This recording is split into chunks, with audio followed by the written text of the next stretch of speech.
in entertainment. And we have got to thank God every minute of every day. Good morning, world. It's your guys, the Two Lives Dudes, on this beautiful Giving Thursday. Yes!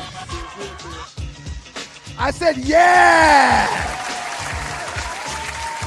Good morning to the great Raymond Sutton, the fourth, 48-27, the great Shedrick Moore, Randy Watson, Stu 42, and the honorable mention this morning is KK Ash 3479. Good morning, y'all. Good morning to all of them, and good morning to you, Dougie Stu. How you feeling this morning, sir? Fantastic, man. How about you? I, too, sir, am feeling Stu-tastic. I just realized, dude, playing homage to the great Randy Watson from Coming to America. Yeah. Everybody, sexual chocolate. Sexual chocolate. How's it going, man? Everything is absolutely Stu-tastic, man. I'll be a fool to complain. We matching today. Man. We matching today. Yeah, man. I'm representing the homie Mike Vick. Oh, the homie Mike Vick, MV7. The homie Mike Vick that as of 2026, we still have not had on air.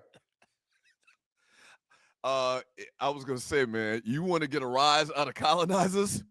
Just walk in the middle of a crowd of colonizers with a Mike Vick shirt. So Falcons colors, but I'm representing that Crunk Juice today, man. What you know about that Crunk Juice?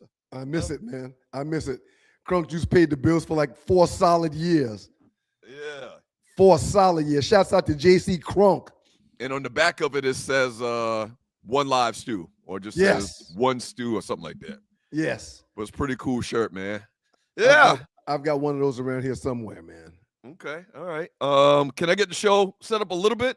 Oh, you got anything else? Well, I mean, I wanted to talk about a new show I found real quick. Okay. All right. So the name of the show is, and somebody I think watching this show at some point. I don't do this well. Do what well? You can somehow watch 5 different series at the same time. I can't do that. No, I don't do that. Like I mentioned the other day, I had started watching this Hunting Wives thing. I gave it 2 episodes, and it was a cut. And I didn't watch anymore. And there's another series kind of like medieval times, Dungeon Throne-ish. Tree recommended. I watched a couple episodes of that, and I stopped. No, I don't.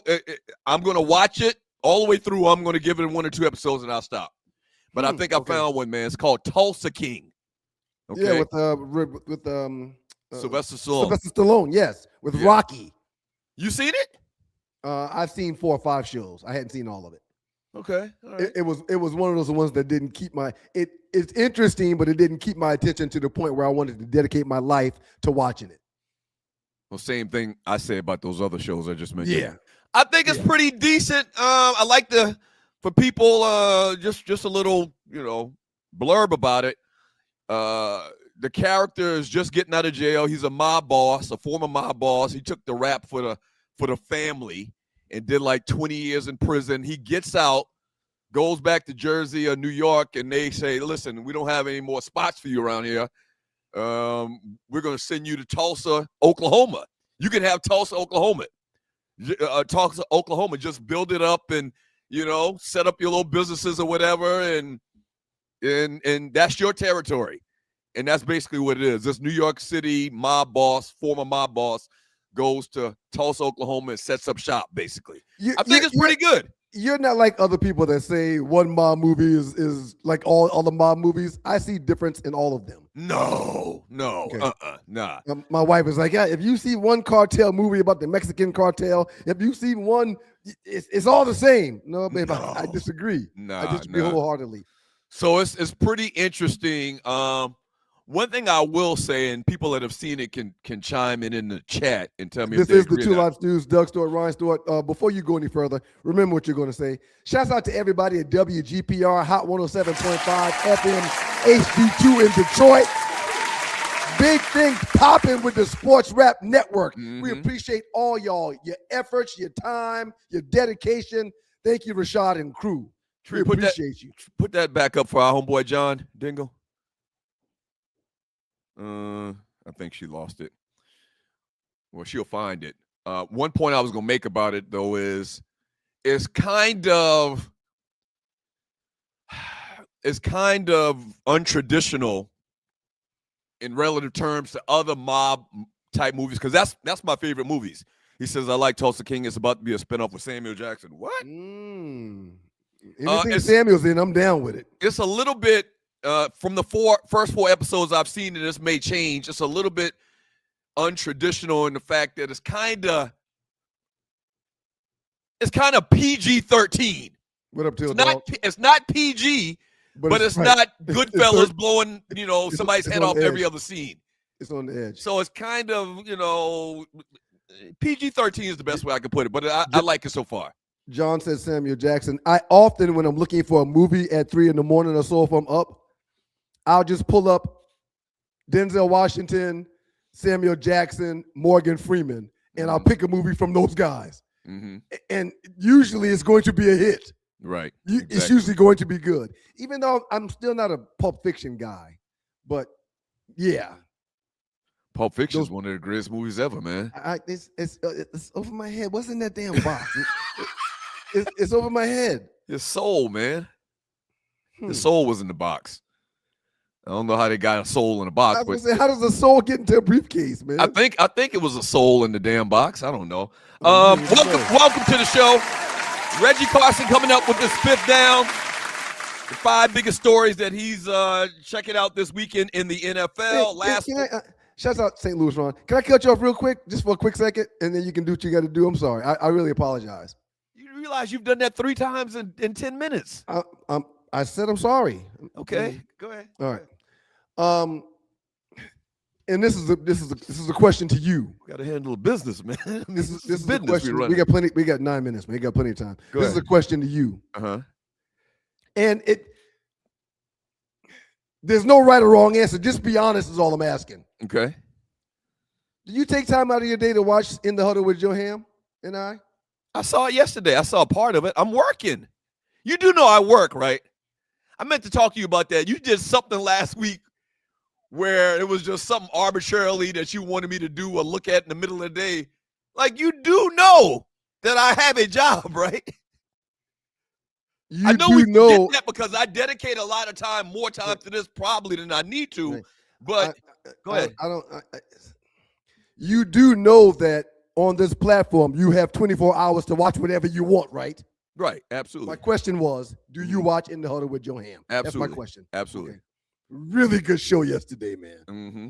I mean, our opinions are usually different. We see things differently, even though we're from the same area. Our opinions and our thoughts are different, but sometimes they're so aligned that when he goes and says something, I'll follow him up and say, hey, man, I can't argue with any of that, but I would like to add to that. And I really enjoy doing that show. Joe is very technical. He's a quarterback. He's very particular about, the small things. Remember we talked about elephant and they matter. And mosquitoes? They matter. And he's very meticulous about his opinions on sports topics. Very, very detailed. It's a 3-step, it's a 5-step, it's a 7-step. It's not a 4-step, a 6-step, and an 8-step. Right. He's very regimented. Mm-hmm. He's a great quarterback. Yeah. He understands every position. He understands where everybody's supposed to be. So he's regimented. All right, I won't cut you off anymore. Okay. You sure? Positive. All right. So throwback artist for the day is none other than Prince Rogers Nelson. Stay tuned for that. Last 48, the biggest memes in the Two Live Shoes Facebook chat group over the last 48 hours. We got some good ones. Just remember little people. And you will understand what we're talking about when we get to it. Thank you. Thank you for using that term. Really appreciate you using that term. That's good. Arlie World with the entertainment report. Some big entertainment news stories. I said I wasn't going to cut you off anymore. Go ahead. Let me write it down so I don't forget. Go ahead, man. Go ahead. Hey, man, the Stews Cruise is less than a week away. going on the big water with some friends and alcohol and water and food. And I mean, it's going to be amazing. Family, cousins, yes. classmates, all of that, man, on this cruise. Yes. And guess what? People still have an opportunity. I think they can still, get a spot on the trip. We're going to be watching the Super Bowl. That's what we got to keep reminding people. That's what the focus is on. This is a Super Bowl cruise. Okay. So we're going to watch the Super Bowl that Sunday in a big, nice ballroom. It's going to be crazy. But you said it. Alcohol, sun, fun. Gummies. I just can't wait, man. I'm out of the gummy game, man. But good luck to you on that. But yeah, it's going to be great, man. Ollie will talk more about it today. Did you have a tough experience with the gummy or something? Why are you out of the gummy game? I had a very tough experience with the gummies, man, and I'm out of the gummy game. I'll tell you about it one day. Guess I'm out of the gummy game. 2livestewstore.com. Check out 2livestewstore.com. And that's it. We got a lot of great things to get into. We got to talk about what's going on with the story with Bill Belichick not getting elected to the Pro Football Hall of Fame. I don't understand the outrage. Shit. Sir, wow. I was hoping you would have waited until we get into the segment to talk about it, but I feel just like you. Wow. Okay. I feel just like you. I don't understand the outrage, especially knowing the history. People are pissed. Yeah. How dare they do Bill like that? How has Bill done everybody else? Not only that, the term they're throwing around a lot is disgrace. It's a disgrace that Bill Belichick doesn't go into the Pro Football Hall of Fame in the first ballot. Somebody on the Puppet Factory clearly trying to get back in the good graces of these folk. I'll never watch another Hall of Fame game or Hall of Fame ceremony in my life. I'll never watch it again. If they don't go back and retract what they've done and put him in first ballot, who gives a damn? So here's the thing, man, and we talk about this all the time, right? Should we save it for the next segment? Well, I think I got a lot more to say about it. I can just throw this out there kind of like as a precursor. Yep. Remember now, y'all watching the show. Peace, Mo Palmer. Good to see you, player. The P1s notice big time because they follow us. I got two classmates in here, John Dingle and Mo Palmer in the building. Class of 91 in this B-I-I-T-I-I-T-I-I. What you have to remember when you watch ESPN, you have to remember there's a lot of New England influence on the show. Right. By osmosis. Right. What I mean by that is you got to remember Hartford, Connecticut is in the New England area. Yes. A lot of the producers, executive producers, they either went to college around that area in the New England area. So a lot of the employees at ESPN, which is thousands of employees, we can find out exactly about what range as far as the amount of employees they are at ESPN. So a lot of the influence that sports fans from the New England area have, they come across on ESPN. Not just the employees, but also the shot callers, the producers, the directors. Yes. They're Bostonians. Yes. So if you watch ESPN yesterday, you would have never heard anybody mention that the New England Patriots are some cheating bastards. It have been. It wasn't even a part of the discussion on yesterday, man. Wait a minute. You guys are missing the obvious here. Right. It's like the elephant in the room, but they just tiptoed around it all day long. Every single commentator / talking head. So just keep that in mind when we come back. I'm going to break it down because I think people forgot the depth of how much the Patriots were cheating. Yeah. Because time has passed, I think we kind of like look at it like, man, something happened so-and-so, and we want to believe them. We want to believe that the Patriots and Bill Belichick and Tom Brady were some cheating bastards, but I'm going to remind you. One of my buddies here in Columbus yesterday said, and you talk about that cheating scandal like they did it for every Super Bowl. I said, do you know that they didn't do it every Super Bowl? Right. Why are you under the impression that they only got caught cheating the first time they got caught cheating. Them son of... We'll save it for the next Not only that, man, and you're exactly right. I guess this only applies to one demographic of people, but they're conveniently forgetting that Bill Belichick throughout his entire career was an asshole. What comes around goes around, man. I tell my kids all the time, what comes around goes around.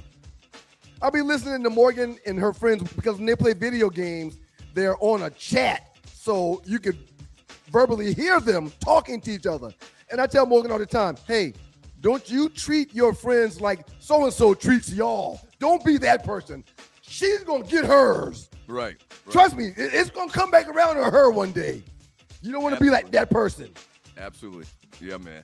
So we're going to dive into it. I know you're probably tired of it because that's all that it seemed like they were talking about yesterday. There's so much to talk about. But we got some strong opinions that are kind of different than I would say 98% of the people that I've seen talk about this. And I've done a little more research after I got off the show with Jill yesterday. So I think there's a few things that's deeper that explains what possibly could have happened. And for the record, let me say this. If I would have had a vote, he would have got in first ballot. Okay, so I'm kind of on the same page with you with that statement, but I'll explain a little bit more when we get back. Okay. All right, that sounds good. Sports Talk with Hot Sauce, Texas Pete Hot Sauce. This is your boys, the Two Live Stews. WGPR Hot 107.5 AC2 in Detroit. Good morning. We appreciate you, Detroit.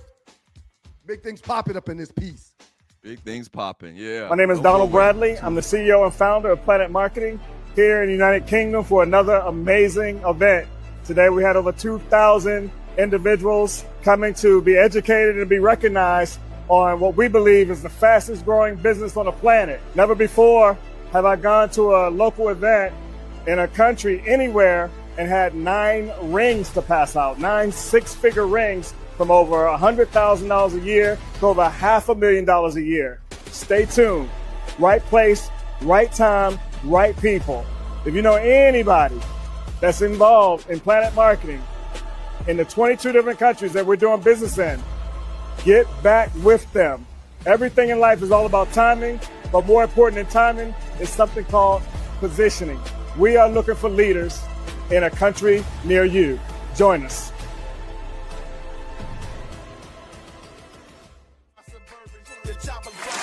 It's you guys, it's the Two Live Stews. He's Doug, I'm Ryan, but together we are the Two Live Stews, and this is your Two Live Stews experience. Good morning, world.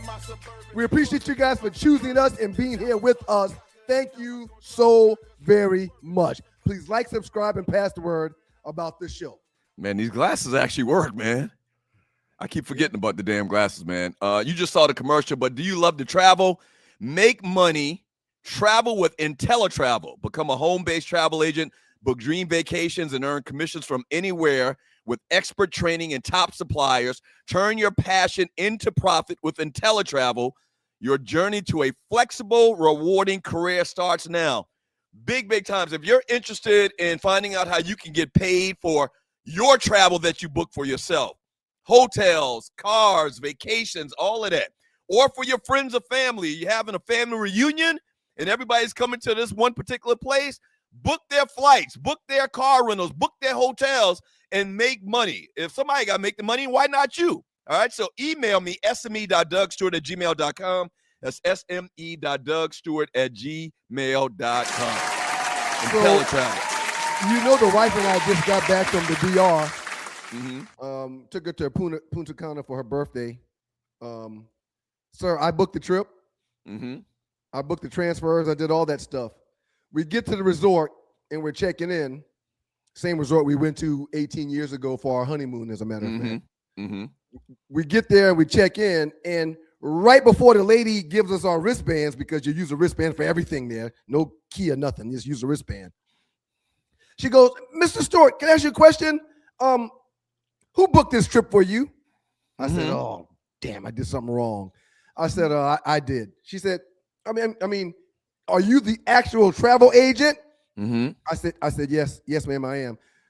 Thinking she was about to fuss at me about something. I don't believe you did so-and-so. She's like, well, can you please give me your ID or your number? Mm-hmm. I said, oh, okay, yeah. Looked it up and gave it to her. She goes, oh, We've got a free upgrade for you and your wife. Ah, free upgrades. I love those. So we went from a very nice room to a suite that had its own little private pool, that you had access to the beach from the back door. I mean, all for the price of nothing. Mm-hmm. I love that. Yeah.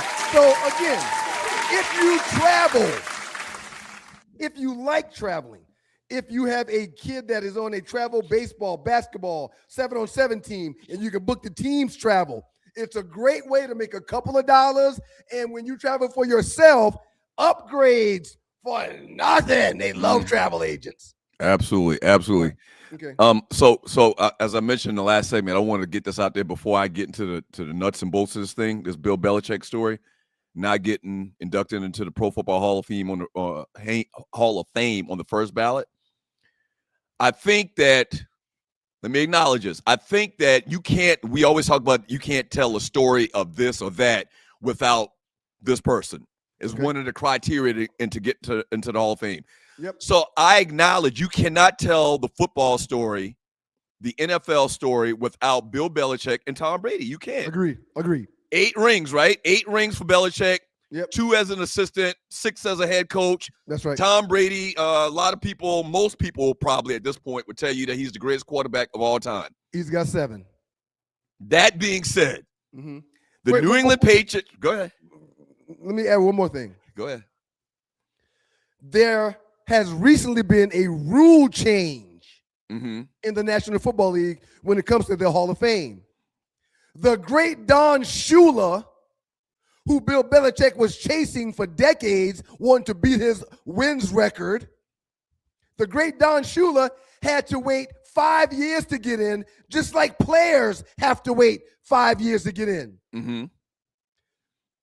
Recently, there's been a rule change that allows coaches to not have to wait 5 years. They can get in the year after they retire, and that is a new rule. Mm-hmm. That's something that needs to be mentioned also while talking about Bill Belichick being snubbed, allegedly, as a first ballot Hall of Famer.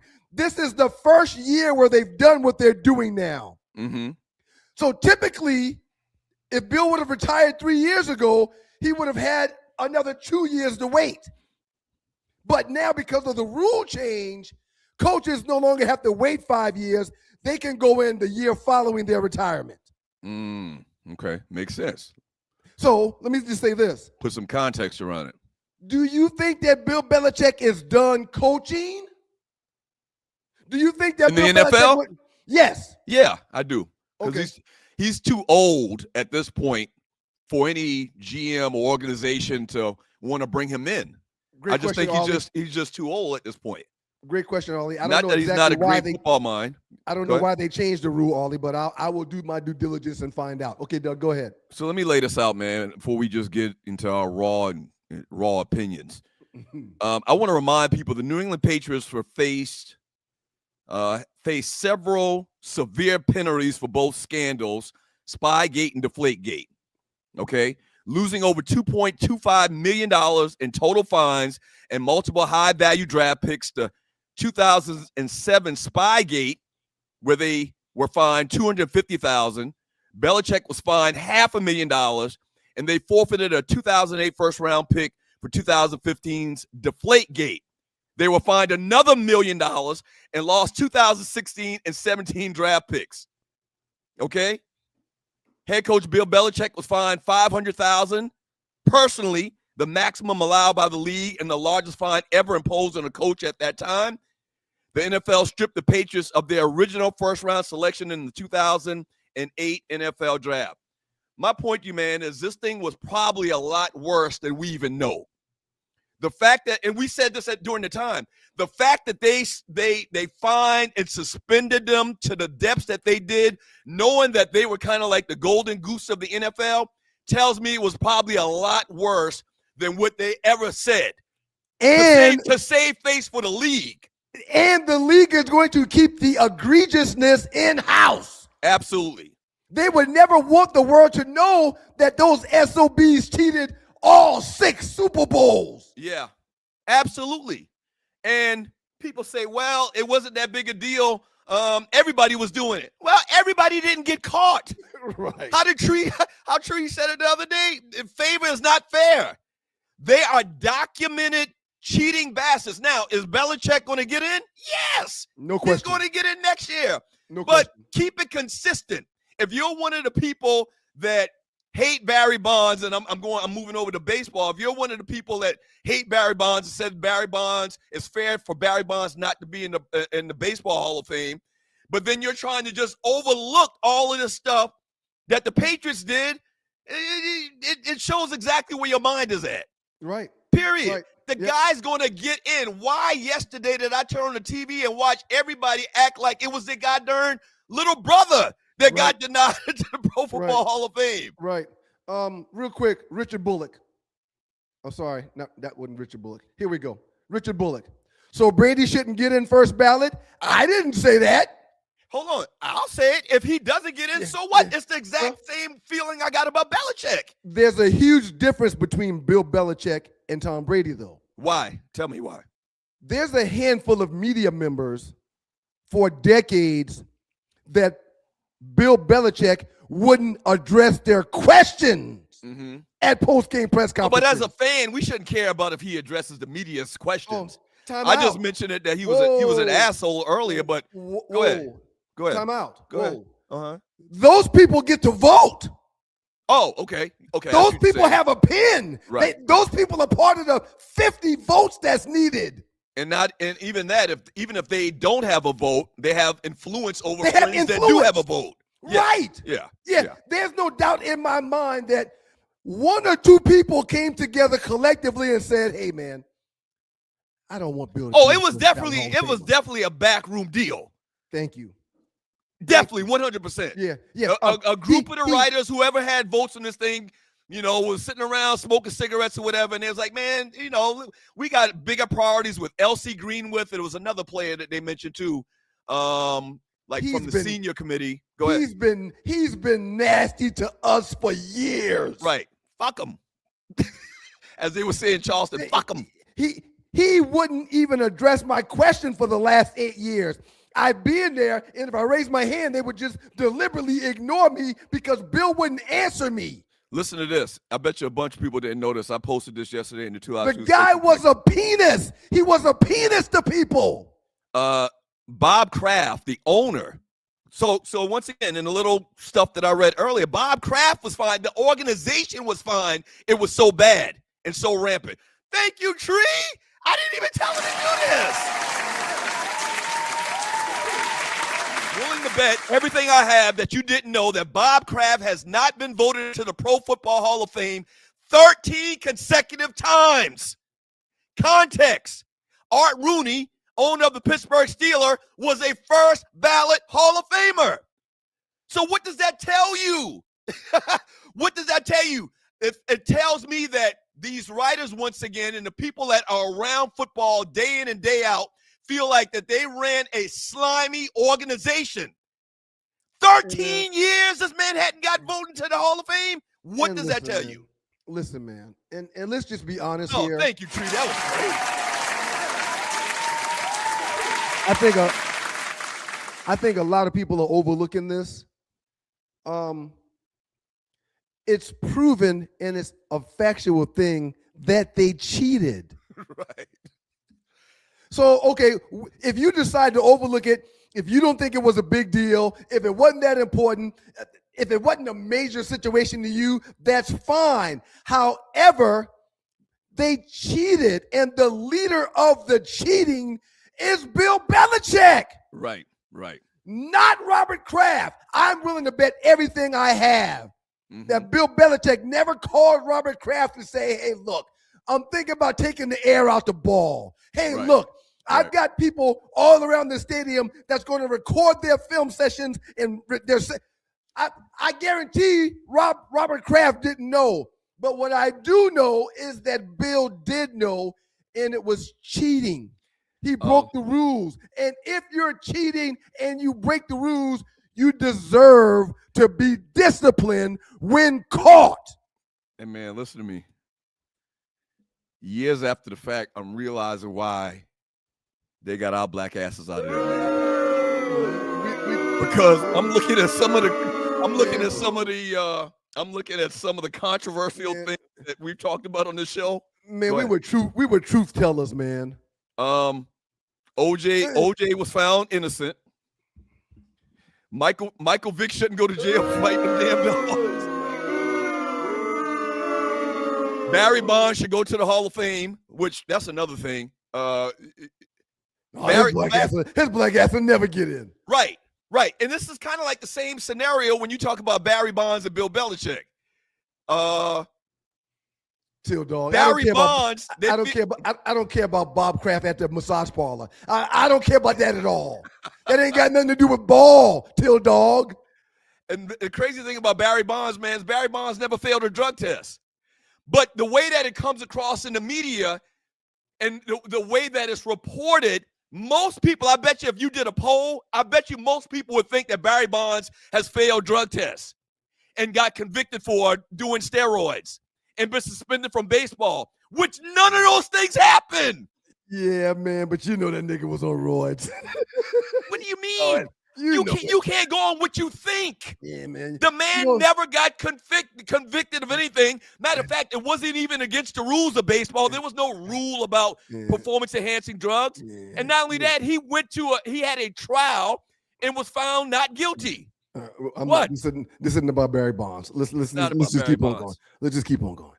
Bottom line is, man, it's funny the outrage that I see from people on the Puppet Factory on yesterday, and I understand them guys want to keep their jobs, and they can't go against this story. The machine. They can't come on there and said what we said in the last 10 minutes. Right.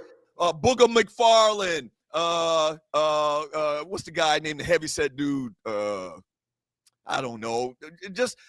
I didn't see Damian Woody. Exactly. He's a former Patriot, sir. Right, he was his teammate at one point. Yes. Yeah. Yes, Bill Belichick was Damian Woody's coach. So I understand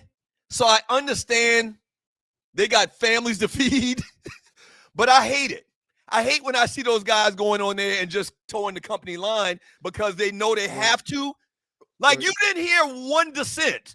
You didn't hear one person. I didn't see one person out of 20 that talked about this story yesterday taking the other side or give the other opinion or remind people that Bob Kraft and Bill Belichick and Tom Brady are confirmed cheaters.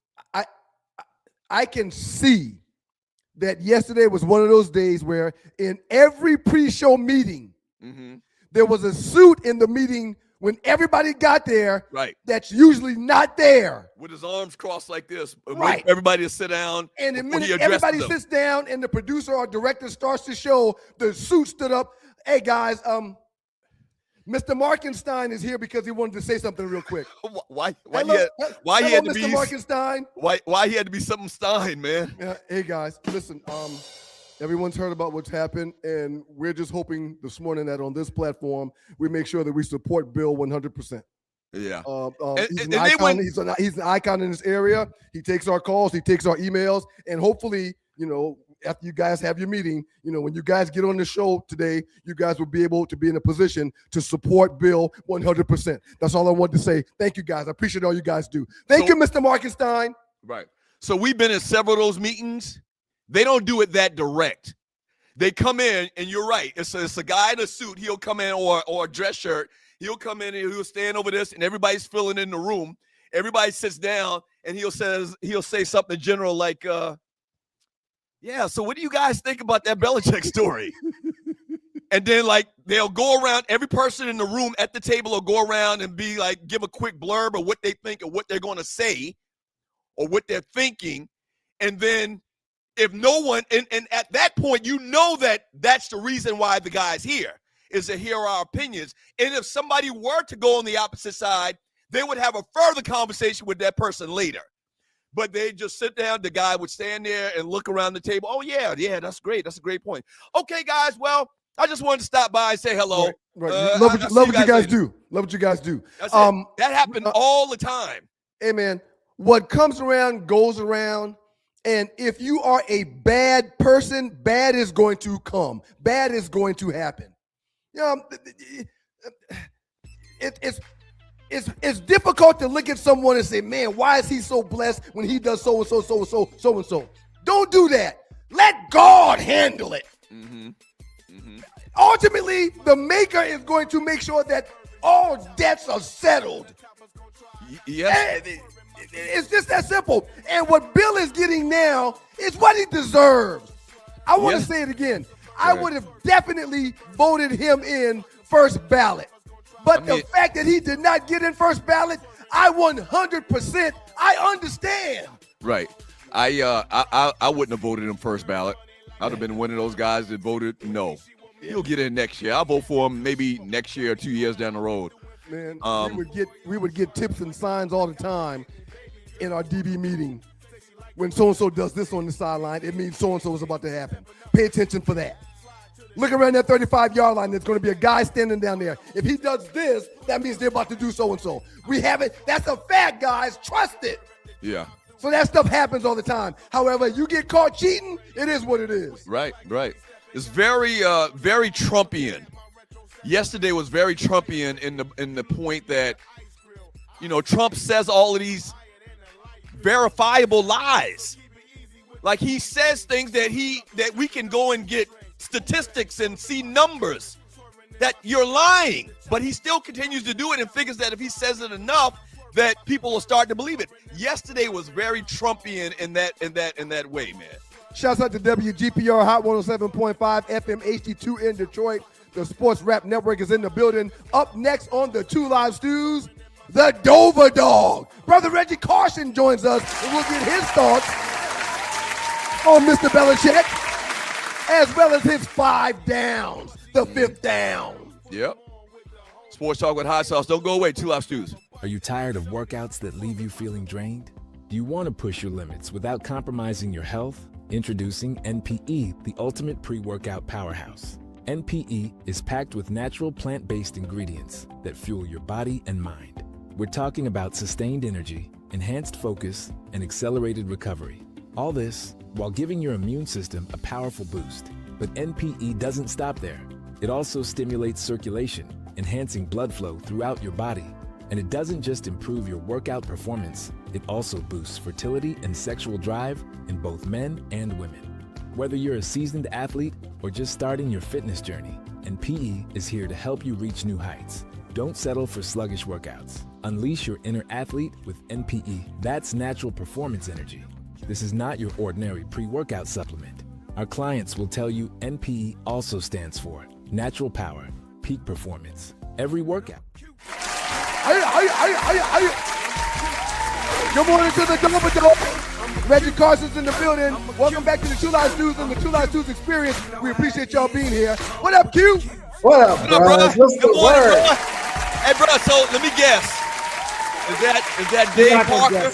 Is that Dave Parker? You're not going to guess it. Willie Stargell? You're not Roberto Clemente. You're not going to guess it. What? Not gonna guess it. You're not going to get it. Okay, who is it, bro? Let's see it, dog. The Pirates, number 7. Number 7. Who? You talked about him in the first segments. I talked about him in the first 2 segments. Barry Bonds. Barry Bonds played for the Pirates? Barry Bonds. Ron, Barry Bonds did play for the Pirates. I remember that clearly. Yes. But I don't remember his number being 7. Yeah, that would be his rookie year, son. Go back and check it out. Wow. Okay. That's a great one. Oh, that's a great one. And the old hat, too. Yeah, they didn't have these hats, but this hat was something that's a little. This is a throwback to the 79 Pirates. Yeah, so that's the hats that they wore, kind of like the train conductor hats that they wore for the 79 World Series. The We Are Family Pittsburgh Pirates. Absolutely. That's awesome. When we get off air, man, one day I have to tell you guys the story about the 79 Pirates and why that team is like near and dear to my heart. I have to tell you, that's a long story. I have to tell it to you. Right. Okay, that's what's up. Well, bro, we have you on every week to talk about your 5 biggest things that you're looking forward to in the NFL. The season is winding down. We got the Super Bowl set, but let's get into it, bro. Give us number 5 on your list. And I'm very interested to hear your opinion after you heard ours just now. Look, I'm going to go against you. I was shocked, appalled that Belichick was not a first ballot Hall of Famer. Now, Okay, why? do I know about Spygate? Do I know about Deflategate? Of course. Hell, this shit happened against the Eagles. Right. So I was upset about it. That being said, what I try to do is I try and always take the person out and look at the records alone by itself. Mm-hmm. Number 2 in most NFL wins as a head coach, the Super Bowl championships, the championships that he won with the Giants as their DC. I just thought it was a no-brainer for a first ballot Hall of Fame. Now, is he going to get in? Yeah, most likely he's going to get in. Is he going to be alive to see it? I don't know. Shit can happen. You never know what's going to happen. I would like to see what he has to say, and it's particularly with the fact that there are many times we never got a chance to hear Belichick be Belichick and talk. Right. I mean, that's why he did so well on Inside the NFL, because everybody was like, they got a chance to get inside the mind of Belichick. I would love to hear his Hall of Fame speech. I'm not really concerned. Like, I'm not going to lose any sleep over it, but I was very surprised that he did not get in on the first ballot. Doug, I've talked about this in the past, but I didn't get as detailed into the situation as I did on yesterday with Joe and I on In the Huddle with Joe Hamilton. Mm-hmm. When I got cut from Detroit the second time, the first team that worked me out was the New York Jets. Mm-hmm. I spent 2 hours of my life with Bill Belichick one-on-one. About 45 minutes to an hour on the field, he was working me out. He worked the dog doo-doo out of me on that field. I remember you telling me about that. No one has ever given me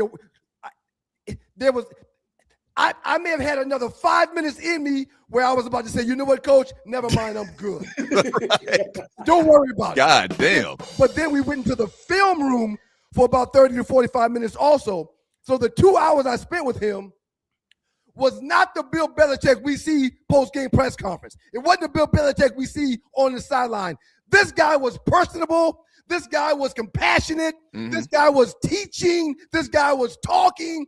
This guy was somewhat of a comedian, but that was before he became the guy that he is now. So I have no beef with him, and I spent personal time with him, but I get and understand why he's in the situation that he's in now, and he deserves to be in the situation that he's in now, in my humble opinion. Listen, we're going to have to move forward, but I want to ask you this question, bro, and kind of put it in a different context. You know that the New England Patriots were the golden child or the golden children of the NFL at the time. Correct. You heard me read out all the fines and suspensions that they had. Knowing that they were the golden child of the league, for the league to penalize them the way that they did, suspensions, fines, et cetera, come on, bro, that says a lot. That says a lot. Look, I'm not again, I start off by saying I understand Deflategate, I understand Spygate, I understand the fines, I understand the culture and what they did and what they were bringing to the National Football League. That being said, I try to take Bill Belichick, the person, out of it and just look at his stats that he pulled up and what. Look, they did not vacate those Super Bowl championships. They did not vacate. They're still on the books. And on the books alone, the guy's got to be a first ballot Hall of Famer. That's just my opinion. Awesome. Let's go to number 4, bro. Coach Carousel. Number 4, man, is it's really a mind blower for me. I don't understand how Buffalo and what Buffalo was doing. Basically, they're saying McDermott is the main reason why the Bills ain't won shit. Mm-hmm. Because they promoted from within. They promoted Brady. And I understand you didn't want to get Brady outside the building, but they kept their GM, who brought all the players or did not bring all the players in that Josh would need. Mm-hmm. It just doesn't make sense. Now, the one interesting fact that I was able to pull up since 2016, there's only been one coach, that was promoted from within or came from an assistant coach level and it had a winning record. And that's Todd Bowles. I believe, let me look, he's 35 and 33. Mm-hmm. Everybody's a loser. Right. So why are they going in and doing this? You got Brian Schottenheimer, you got Gerard Mayo, Dennis Allen, Lovie Smith, Doug Maroney, Freddie Kitchens, Dirk Cutter, and Ben McAdoo. Do the research.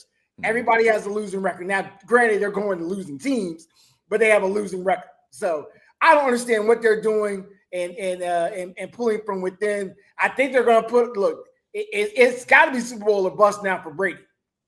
Brother, the only thing that comes to mind for me of why Brady would get that job is because Josh Allen was in that room with the decision makers talking about who he wanted to be the coach. And the only thing that makes sense to me is Josh Allen is like, where I am in my career and with my hand on this offense, I don't want that to change. Right. That's the only thing I can think of. I agree with you 100%. But the only thing I can think of is the quarterback said, don't let him get away. But still, but if you use that logic, why get rid of McDermott? I mean, all you had to do is change your quarterback wanted to change. You think so? Again, when it comes to these decisions, the franchise player is usually consulted. They're not asking him for permission to do anything, but they want his thoughts on what they're doing because they need to make sure that the franchise player thinks I've got stake in the game. Well, I think at that point, McDermott is a scapegoat then. Oh, because he is. Because if you look at how the Bills have lost these games in the playoffs over the last couple of years, you could put most of the blame, I think, on Josh Allen.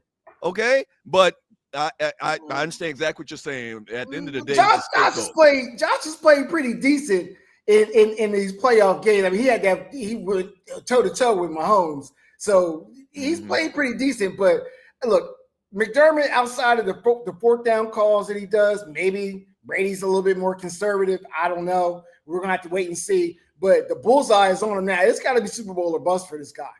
Absolutely. Number 3 on your list, team. Ooh, number 3, contract talks. Look and see what's going to happen with contract talks coming up. You got Jordan Love, Justin Fields, Tua, the situation with Tua.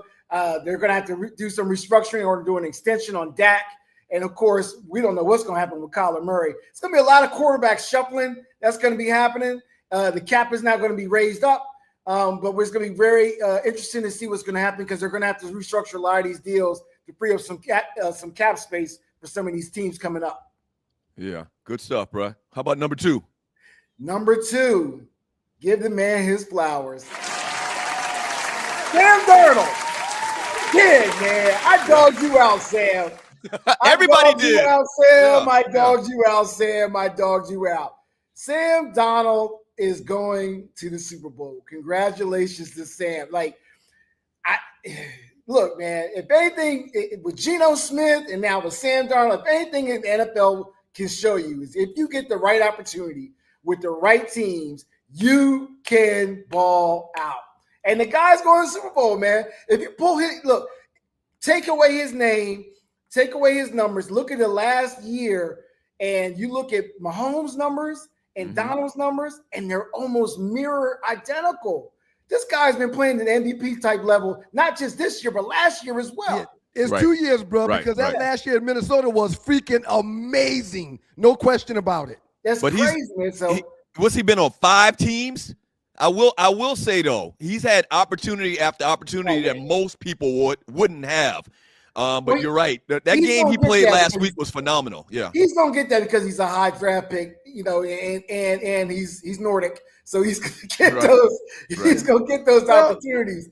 But don't look, man. The guy is balled out of control. I mean, he's got JSN. I mean, you throw the ball to JSN. JSN is just playing at a different level. And Brady's analysis when he was talking about, I mean, Ryan, I have to lean on you with this one. He was talking about how his shoulders never break in and out of his routes. That his playing field with his shoulders is remaining the same in level. That's just outstanding wide receiver play. So once he put that in my ear, I've been looking at tape at this kid. This kid is in and out of breaks, and he's looking like a robot. Right. Yeah. No tell for the DBs. The Jets dug Carolina, the San Francisco 49ers, the Vikings, and now of course, he's with Seattle. And when you're a top 5 pick, you're a top 5 pick and you don't have success at your first couple of stops, there's coaches, head coaches, GMs, and coordinators that say, if we got our hands on him, we can make him who he ultimately can be. Right. And that's all it is. Everybody that gets drafted that high gets other opportunities. Right. And look, it's got him going to San Fran. To play in the damn bowl. How about that? It's amazing. Congratulations, man. Shouts out. Next story. The number 1 story on your top 5 this weekend. Story, man. I am not Let me say this again. I am not going to watch the Pro Bowl. Period. How the hell did Shedeur Sanders make it to the Pro Bowl this year? Now, I know we got, Josh is not, Josh Allen's not there. You got Mahomes is hurt. Bo Nix was hurt. Herbert was hurt. And Trevor Lawrence said he didn't want to go. So Drake May is playing in the Super Bowl. Right. Mm-hmm. This is crazy, man. This is crazy. Now, I've been a big Shedeur fan, and I like this progression. I like what he's going to have an opportunity to do going into next season. But there is no way in hell that Shedeur Sanders needs to be in the damn Pro Bowl. But, bro, they just ran out of people. I mean, let's be honest about it. And we've talked about the Pro Bowl for 20-something years, and where they should just forget the game, which they pretty much forgotten the game. I mean, the game is it's touch football now, right? Or flag. Like flag. Yeah. So they ran out of people, and Shedeur is going to be a headliner and sell tickets. Let me remind you both that the fans have a vote when it comes to the Pro Bowl, and Shedeur is a fan favorite. It's that simple in my eyes. I mean, everybody loves that dude, and people went above and beyond to make multiple votes for him to get the opportunity. And when it comes to rookie quarterbacks, a lot of people hate that dude too. A lot of people. If you read the comments on social media yesterday, go ahead. You can't vote against him. You either vote for him or you don't vote at all. Right. So the people that like him vote for him. He'll get the nod. I get it and I understand. I'm done with the Pro Bowl, man. I'm done with it. I love the Pro Bowl. I haven't watched the Pro Bowl in 20 years. It's been years. I mean, it's that bad. It's that bad. Hey, my favorite Pro Bowl story is when I talked to Sean Taylor when he blew the punter up. I said, man, what were you thinking about? He said, that motherfucker's a football player. Right. It's not even a game anymore. And this is not new. We've talked about this for many, many years. It is not a football game anymore. It's really kind of like a celebration of the NFL. The best players are in the playoffs or just got out of the playoffs or playing in the Super Bowl. The fact that they're doing this before the Super Bowl, they're doing it before the Super Bowl, right? They changed it. Yeah. They are. So they used to do it a couple weeks after the season ended. After the Super Bowl ended, I believe. I think it's either this Tuesday or this Wednesday prior to the Super Bowl. Yeah, they've changed the format, they've changed the time, and right now it's not conducive for the best players to go out there and put their body on the line. It's just different than it was in 1980. Look, man, if the Pro Bowl is on and The Bachelor is on, I'm watching The Bachelor. Yeah, at this point, yeah. Outstanding job, Carson. All right, bro. Thank you, bro. Yes, sir. Got one more for you, bro. Got one more next week. One more next week. We'll see you next week, bro. Super Bowl. You know what? We're not going to see you next week because we are going to do the show next Thursday. We are going to do the show next Thursday, I think. And then we're going to head to the airport. We head to the airport after the show Thursday. Sounds good. I got you. Why you looking like that? Who, me? You, Ryan. I'm trying to figure out exactly what time we leave because if we find out at the same airport, I may not be doing the show on Thursday. You know what, bro? We have to talk about it, bro. But if we don't get you on next week, we'll get you back on to wrap up the year. There you go. All right, team. You Carson right there with the 2 hours Nova Dog. A buddy of mine argued me down yesterday. Cam Ward should have got that spot over Shedeur. The people don't know Cam Ward. And if Shedeur would have been afforded the opportunity that Cam Ward was afforded, I think the Cleveland Browns would have been in a better position and situation. There's no doubt in my mind that between the two, even though Shedeur didn't get the reps and or the time, Shedeur did more with his opportunity than Cam did with his entire year, which he had. Mm-hmm. So I didn't have a problem with Shedeur getting the nod, man. Again, the people decide. Yeah. I saw a side-by-side graphic in Shedeur's numbers in comparison to Cam Ward weren't as good. Like, no. I think but you know what? With Tennessee, they had to throw the ball a lot more. Hey man, Cam Ward got mini camp with the first team. Right. Team camp with the first team. Off-season workouts with the first team. Training camp with the first team. Preseason with the first team. Cam Ward got everything with the – oh, that's a good point, too. Yeah. Cam hurt his shoulder the last game Right. of the season. Yeah, Exactly. I got no problem with Shedeur getting put in by the people. No problem at all. Really, what that did in them giving Shedeur that spot is kind of revealed a lot more haters. Like, what do you care one way or the other? That you would get on social media and talk about how bad it was and this is the worst thing I've ever. Like, I'm sure 90% of the people that commented about, the fact that Shedeur made it to the Pro Bowl hadn't watched the Pro Bowl in 20 years, just like me. Yeah. So what's the point? You just want to throw hate? Who cares? Yep. None of the best players are in the Pro Bowl. None. I may have to come to Atlanta Wednesday night to do the show, man. I mean, what time is that flight again? It's like at 2:00. Oh yeah, I can't be here. I'm gonna have to. Well, we might just shut it down early. We'll talk about it off air, man. We'll figure it out. Okay. We'll figure it out. Up next in the Doghouse with your boys, the Two Lives Twos. On the Two Lives Twos experience, we'll get an entertainment report and a cruise update from the great Arlie Wood. Not doing the show on the boat. It's not going to work. Huh? I said not doing the show on the boat. That's not going to work. Oh, no. Hello there. It's your favorite cruise director, Arlie Michelle, and you want to be on the inaugural Cruise with the Stews, February 6th through 9th. What's up, Stew Nation? We want to see you out on the big water for the big game, and we cannot wait. Have you signed up to go with us on the cruise yet? If you haven't, there is still time. We want to see everybody's face in the place. We're going to be celebrating from Miami to Nassau, Bahamas, and back. You want to be in the place. Can't wait to see ya. Yay!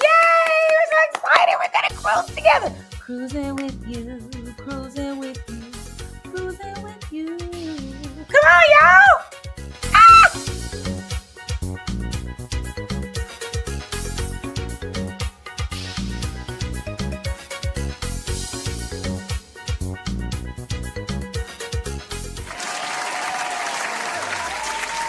Hollywood in the building.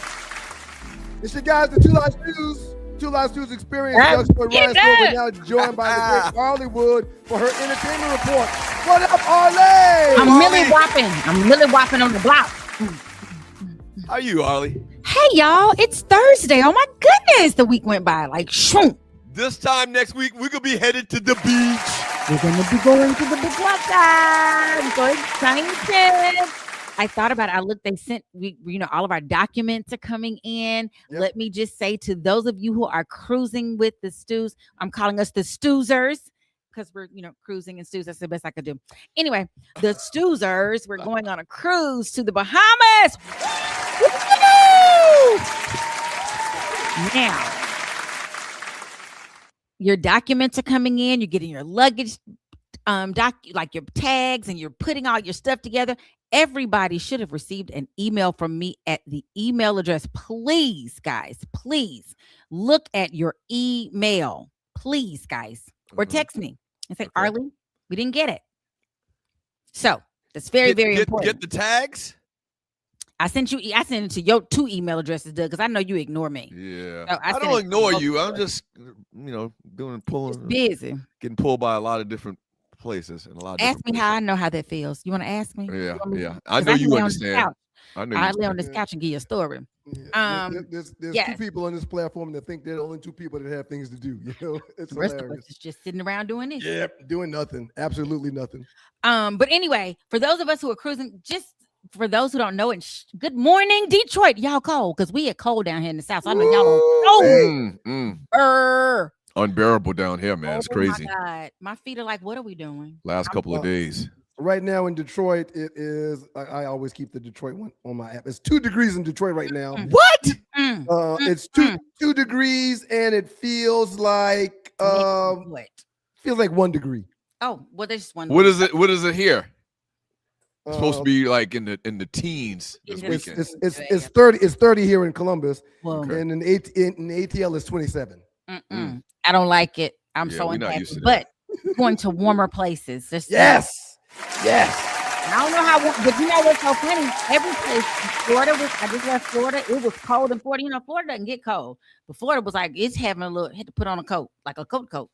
But anyway, for those who don't know, we will be cruising on February the 6th, leaving Miami, headed to the beautiful Nassau, Bahamas, and back. And we're going to spend the time watching the Super Bowl together. While your team might not have made it, it's going to be a great night of commercials and fun and drinking. I hope everybody got the good package because we're going to turn this mother out. Yes. Yes. So get ready.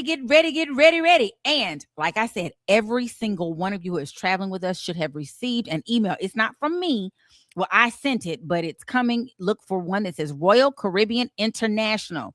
It should be 2 of them. One with this little booklet that's in there that gives you all these rules, regs, information, stuff you need to help you pack, all that good stuff. And the second one is your luggage tags. Print them. As many as you need for all the bags you're going to take. But it talks about all that stuff in that document. Doug, I sent a special message to you. Said, Doug, please read it. It's really great info. It's going to be important because I don't want you to get down there on there and be looking at them people's side eye like, I can't have this or I didn't bring. Everybody do that. So let's get ready to cruise. Let's get it. Well, as we do about this time, I got to shine. I'm trying to do like a I was trying to do a little Kanye song, a little transition into the song. You know what time it is? What time is it, Doug? Happy birthday to you. Happy birthday to you. Happy birthday. Yes, happy birthday to all of you out there in Stu Nation. Happy anniversary to some of you. Happy birthday to your kids, to your mama, your daddy, your pet hamster. We wishing you all from the 2 Live Stews crew a happy birthday. And in terms of other celebrities out there besides our Stu Nation celebs, singer Charlie Wilson, my first name Charlie, last name Wilson, is 73 today. Lord, and he's still killing it. Still killing it. Charlie. Still giving a hell of a show. Uncle Charlie. Yep, Uncle Charlie. And media mogul, wealthy billionaire lady Oprah Winfrey is 72 today. Wow. I still would date Oprah if she want a girlfriend. I promise you I will. I'll be quiet. I won't bother her nothing. Do y'all follow the IG page that shows the celebrity homes? They pop up on my feed all the time. All of Oprah's castles popped up around the country. Castles? Yes, they're castles. There's one in Chicago. There's one in Mount Pleasant, South Carolina. Yeah, it's absolutely, Oprah doing it big. She's doing it big. Incredible. I haven't seen them, but I feel like I saw the one that was in Mount Pleasant because she did one of those where she gets all the ladies together and they have this lunch and stuff. That one, I think that one was in Mount Pleasant. Yeah. Wow. Oprah, invite me. I'll come and I won't even eat a lot. I promise. And she'll be your girlfriend. And we can go together. Right. I'm a good girlfriend. I'm gonna send her some references and everything. She'll be ready. I won't know how to act. But yes, tomorrow it'll be Donnie Simpson's. Sometimes we go forward. We just want to send a shout out to Donnie Simpson, Jody Watley. I'm looking for a new love. She will be 67, y'all. Wow. Whoa. I need to see how Jody Watley looking these days. I think she's holding up well. Let me see. I did not know she was married to Jimmy. Which one of them? Jimmy Jam or Terry Lewis? They got like a baby. They were married like for a lot of years, a whole lot of them. Oh yeah. I didn't know that. Yes, I did not realize that. She was a real hottie back in the day. I don't know about now, but she was a real hottie back in the day. It seemed like she would have had like more. If Jimmy Jam is your man, like your hits would have been just hitting all the time because he was whatever Jimmy Jam and Terry Lewis, they were cranking out the hits, baby. But anyway, Charles S. Dutton, Jalen Rose, Kid Cudi, and last but not least, my daddy will have a birthday tomorrow. Happy birthday to Mr. Arlie. Right. Baby, if you said that to him, he'd probably have a whole fit.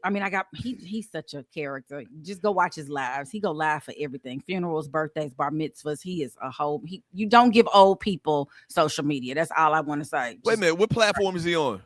Facebook. He's on Facebook. If you miss church any Sunday, Doug, just go to his Facebook page and he will. Send me the link to his page. I just saw Facebook. He was showing how he caught a possum. They've been eating the stuff out there in the farm. I was like, shoot, go pet.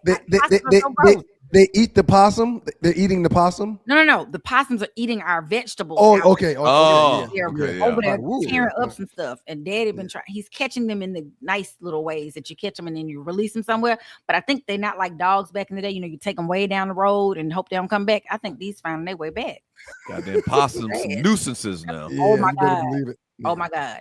And also take a little liberty. My daddy's big brother, they're the same age for one day. His birthday is the next day. Uncle Jerry, happy birthday to you on Sunday. Wow. Saturday. My grandmama was busy. My grandmama was busy. They're the Granddad- same age for one day. That's one an day. abnormality if I've Grand- ever heard of one. Granddaddy had no respect for the process at all. He was like, let me get in there. Yeah, Right. yeah, get in there. Humming, Anyway, that's terrible. humming. Right. That's terrible. First up, you guys. So Tyler Perry's back in it, but it's in a different kind of way this time. We have Christian Keys, who you guys he's for the ladies out there, y'all know he is a pretty man. The pretty men are arguing. Just the light-skinned brothers are fighting right now. Let me just tell you that.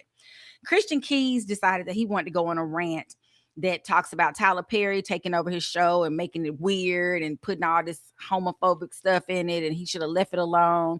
I don't know. Have y'all ever watched All the Queen's Men with Eva? Not Longoria. I have seen, Eva Pixford or whatever. Yes, she's Yes. Eva Marcel. Right, Eva Marcel. I have seen an episode or two, but what network is it on? It's on BET Plus, but BET, this will be the last season that it's on BET Plus. He's moving it.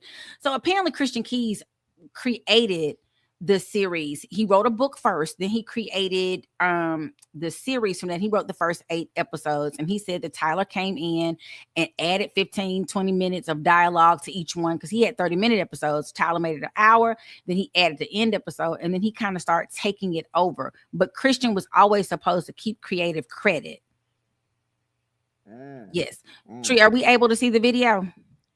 Okay. I'm yes. not mad about not being there no more. Because, I mean, the studio tried to steal my creative by credit. Even this week, and you post my show like that's your show. It's you putting the show out there, but you're also the same studio, Tyler Perry Studios, that removed my creative by credit. And I had to call a union to have them force TPS to put it back on there.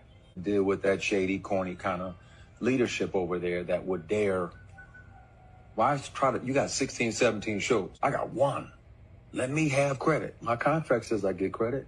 Why your corny trying to steal my credit? Because you can't write like me. I wrote the whole season, but as soon as he popped in, and now it's 10 one-hour episodes, and he started writing on it, and season 2 and season 3 is when All the Queen's Men got weird, and dudes start getting raped with those and all that weird. Nobody want to see that shit. Put that boy on your show. So he put it out. So we can probably say that he's not going to be working with Tyler anytime. He's done. Stick a fork in him. But before I don't know if y'all remember, before he had come out a couple of years ago, Tree probably remembers when he had this whole crying episode that he had been, and everybody assumed it was Tyler because that's pretty much a lot of the places. That's kind of where he started in that arena. But it goes a little deeper. Then he starts talking about this guy. I don't know if he fine, so y'all ain't probably never pay him no attention. But his name is Sky Black. And Sky Black is the man in that white suit over there on the right. He then goes and says he fired Sky Black off of All the King's Men because he came to work high every day. So then Sky is like, oh, okay, this is what we're going to do. You're going to lie on me? So he gets his attorneys to send a cease and desist. That's why we don't have video footage of that, because he has pulled that down. He was apparently lying on Sky about that, and why we do not know. But it's now it's going to be another legal entanglement for poor Tyler Perry. Saucy dudes, real petty. I've noticed. Is that a good word? Can I say saucy? You can say saucy. Okay. Y'all got problems with not y'all. But saucy dudes seem like they like conflict and pettiness and arguing and Well, I think Tyler's wrapped up into being the man. And if somebody else is being the man on his platform, he wants to be like, nah, this ain't your platform for you to be the man. I want to be the man. Give it to me. Give it to me. Mm-hmm. So, maybe he's being petty, but he sees it all as his, and he wants credit for it all. Nothing wrong with that. It's not bickering, though. Yeah, I guess it's the back and forth, and there will be, I'm sure there's going to be some legal repercussions on that. All I can say is they are both very pretty men, and I hope that they remain pretty men who like attractive women. I got the chance to meet Sky Black at an event, and I was like, oh, He's married though to the girl, one of the lead girls on Sister. They had this big old elaborate wedding, so I ain't trying to holler at him, but he is a pretty man. So I hope they work it all out. I hate to hear that because there's not a lot of jobs. As Doug always tells folks, I'm a thespian. It's hard out here in these streets. It's hard in the streets. Right. And sometimes you get opportunities and sometimes you have to like take stuff you don't want to because you're trying to work. You got Georgia Powell don't care nothing about your love for the work. So right. When you was in the picture with him, where was his right hand at, Arlie? I'm right hand on my waist. Or on his waist. I don't know. Speaking of which, this girl come for me. It was out here like this. You can't see it in the picture. Speaking of which, Arlie, give us an update on Beyond the Gates. If you're new to the show, Arlie appears on the television daytime soap opera Beyond the Gates.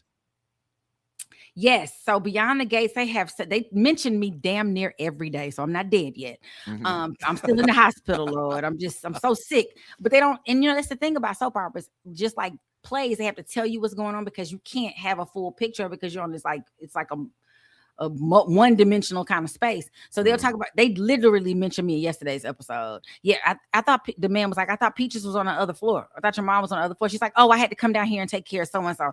Why they don't want to show Peaches? But I do have a episode that will air in, like, my next episode doesn't air until March. So you got time to keep hearing my name. Okay. Yes, I'm praying though. Just continue to pray they don't kill me off because they could kill me off and not even tell me. Right. But yeah. Next up, y'all have y'all seen Kanye's apology tour? No, I heard about it though. Kanye he apologizing to black people, Jewish people, to those he's hurt by Ye. It's well written too. I might say, like, whoever, I mean, he's a very intelligent man. He talks about 25 years ago, he had a bad accident that broke his jaw. However, they didn't ever look into the head trauma that happened to his frontal lobe. They only worked on the things they could see. And let me say this from a perspective, my son having that bad accident last November, that is November before last, that is probably very true. If they can't see it, they don't want to deal with it. They don't want to hear nothing about your post-traumatic stress syndrome. They don't want to hear about anything inside. If we can't see you bleeding and something ain't broken, he broke his jaw and he had to have stuff restructured. That's when he started, really came out. But one of the things he said in this very, very long letter that I really thought was interesting, he talks about mental illness, and he said the scariest thing about this disorder is how persuasive it is when it tells you you don't need help. It makes you blind, but convinced you have insight. You feel powerful, certain, and unstoppable. So he's basically giving us some insight into it. He apologized specifically to the black community. Y'all held me down through the highs and the lows and the darkest of times. And, I love my black community unquestionably and all this kind of stuff. Most people feel like, this dude got an album coming out. Thank you, Till Dog. So with that being said, you can imagine that, this is kind of some people, what you think, Doug? You think if the album's dropping in a week or two? I always thought that he was bipolar for some reason. With all of the crazy statements that he's made and all of the crazy things that he's done. Dude is a genius. I just ignored him. Now the people that have been speaking up for him and trying to vouch for him, saying that everything that all of the crazy stuff that he's been saying over the years is they're right. I mean, I don't understand where they ever came from, man. I don't get it. Yeah, well, he said having bipolar disorder is not a state of constant mental illness. It's in what people don't. Bipolar is like you're in two poles, or you're either manic or you're like in a depressed state. Well, he said, or manic or like kind of normal. If you take your meds sometimes, and it takes a while to get people's meds regulated. I think my issue is I struggle with so if you feeling like this right now, why you couldn't feel like this, why you couldn't think about this 2 years ago when you started talking crazy, when you sold shirts with swastikas, when you said white lives matter, when you did all these things, then now you want us to go, oh, okay. Right. We're in bizarro world right now. Nicki Minaj and Trump, wig are holding hands and Kikiing. We in bizarro world anyway. Kikiing, right? They exactly. are Kiki, baby. We in Ray J say he dying. Like we're in bizarro world. Ray J say his heart is 20%, 25%. He trying to save his ass too. Ray J is trying to save his behind from stupidity over and over and over again. No, but I didn't take it like that though. Have you read this story about Ray J? I have. Yeah, you can take it however you like, sir. We're looking at it differently. It's okay. No, but I don't think he's lying. You think he's lying about he's going to die within a year? A few weeks ago, he pulled a gun on his baby mama because she wanted to take the child. He trying to win again. You know why I believe it? Because it was in TMZ.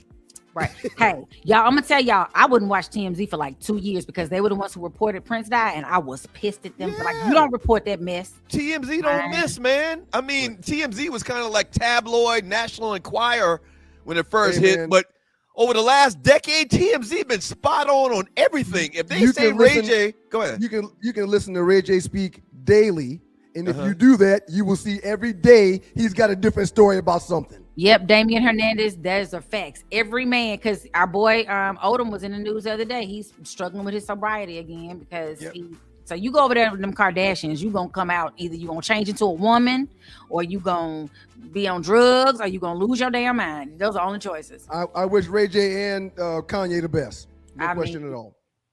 I won't be listening to the album. I hope I don't. I try not to listen. And there's an album. There's gonna be an album dropping real soon. Believe it. It's coming. I think it's next week. I need to look at the actual date for that. So, great job, Arlie. See y'all in the chat. You gonna stick around, right? Not today, Doug. I'm not. Seriously? Oh man, we got a great trending topic in number 4. What is? We're gonna talk about your favorite colonizer songs. I don't even know none of them songs. Great job, Arlie. I got no friends like this. I don't know no music. I have during my. I'm gonna start calling you Mia X. Hey, baby. You know a couple of colonizer songs. We're gonna have some fun with that later. All right, Arlie. Thank you. Appreciate you, Arlie. See you on the big water. Yeah, man. You just can't be talking at the side of your neck every day and then one day say, hey, I need y'all to feel sorry for me to help me get my ish back together. He didn't say he wanted anybody to feel sorry for him. He's just telling people what the deal is. Right. It's a cry for help, man. He's got a different story every day. That Ray J. Different story every day. Hey, up next in the Doghouse with your boys, or your guys, the 2 Live Stews, Doug Stewart, Ryan Stewart. We're going to get into these last 48. Actually, we're going to talk about story 3, the 305. It's a huge story, too. Y'all keep it locked. Doug Stewart, Ryan Stewart, 2 Live Stews Experience. Wow. Cry me a damn river, man. Being stranded on the side of the road, y'all, in Metro Atlanta is very, very stressful. And being stranded on the side of the road, y'all, in Metro Atlanta, being stranded on the side, being stranded on the side of the road, y'all, in Metro Atlanta is very, very stressful and it's dangerous. Bay 11 Towing is who you need to call. Bay 11 Towing's response times always outpace those national brands. I've been beside the road in Atlanta before, and when you're waiting for hours on being stranded on the side. What the hell's going on here?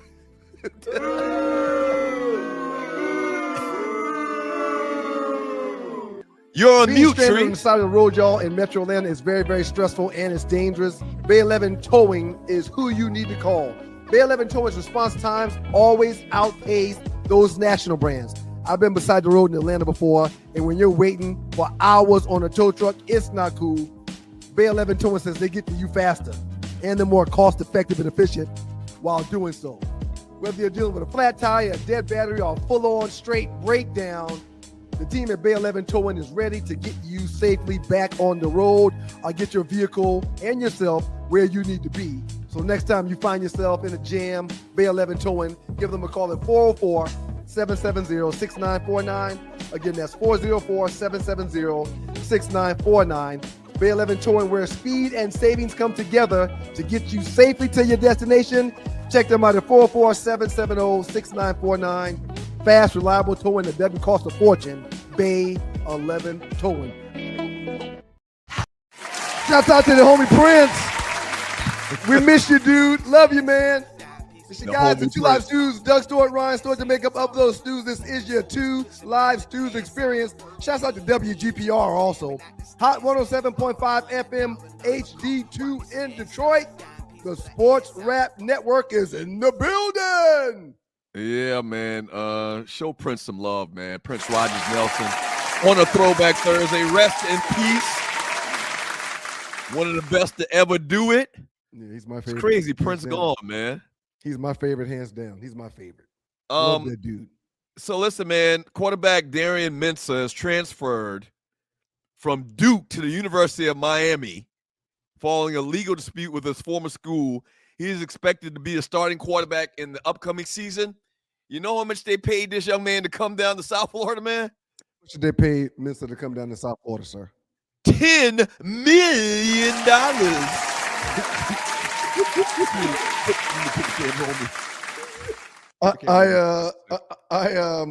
$10 million.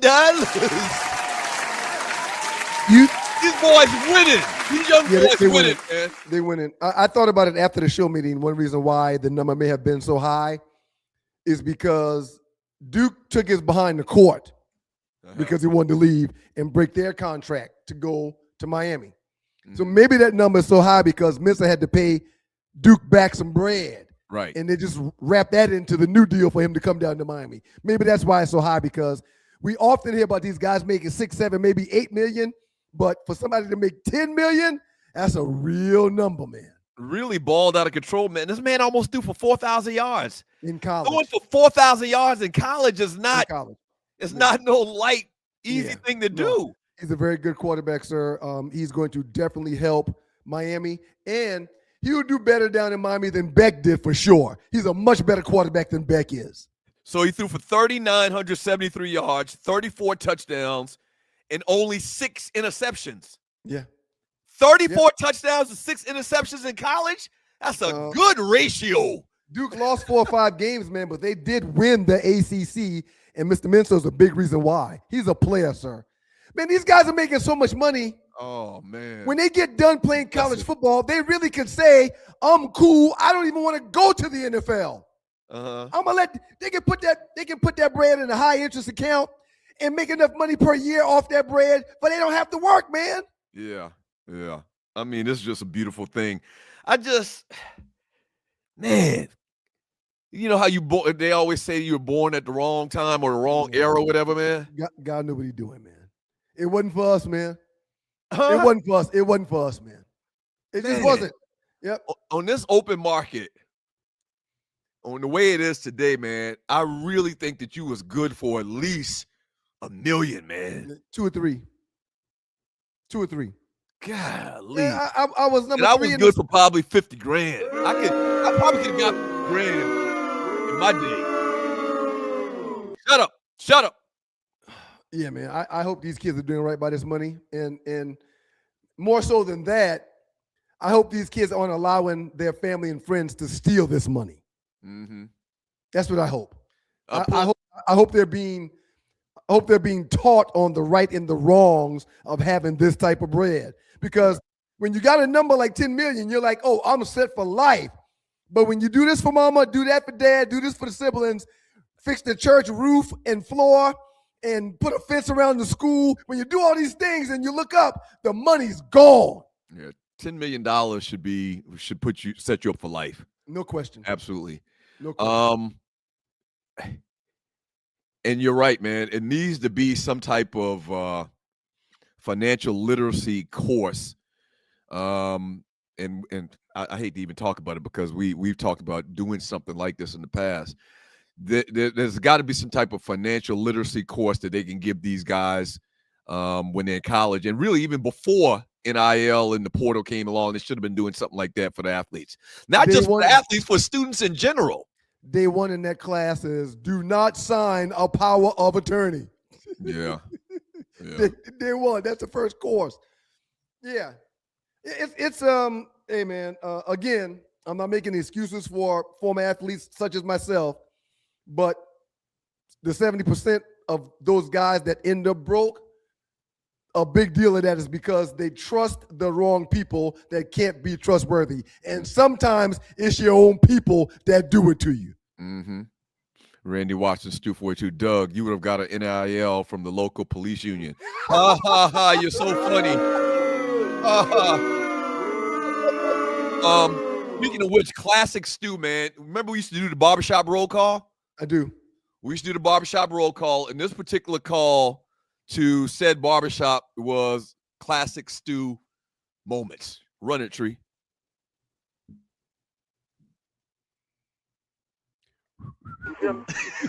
What about Jerry curls? Y'all still rock Jerry curls down there? Oh no, Jesus, no. Okay.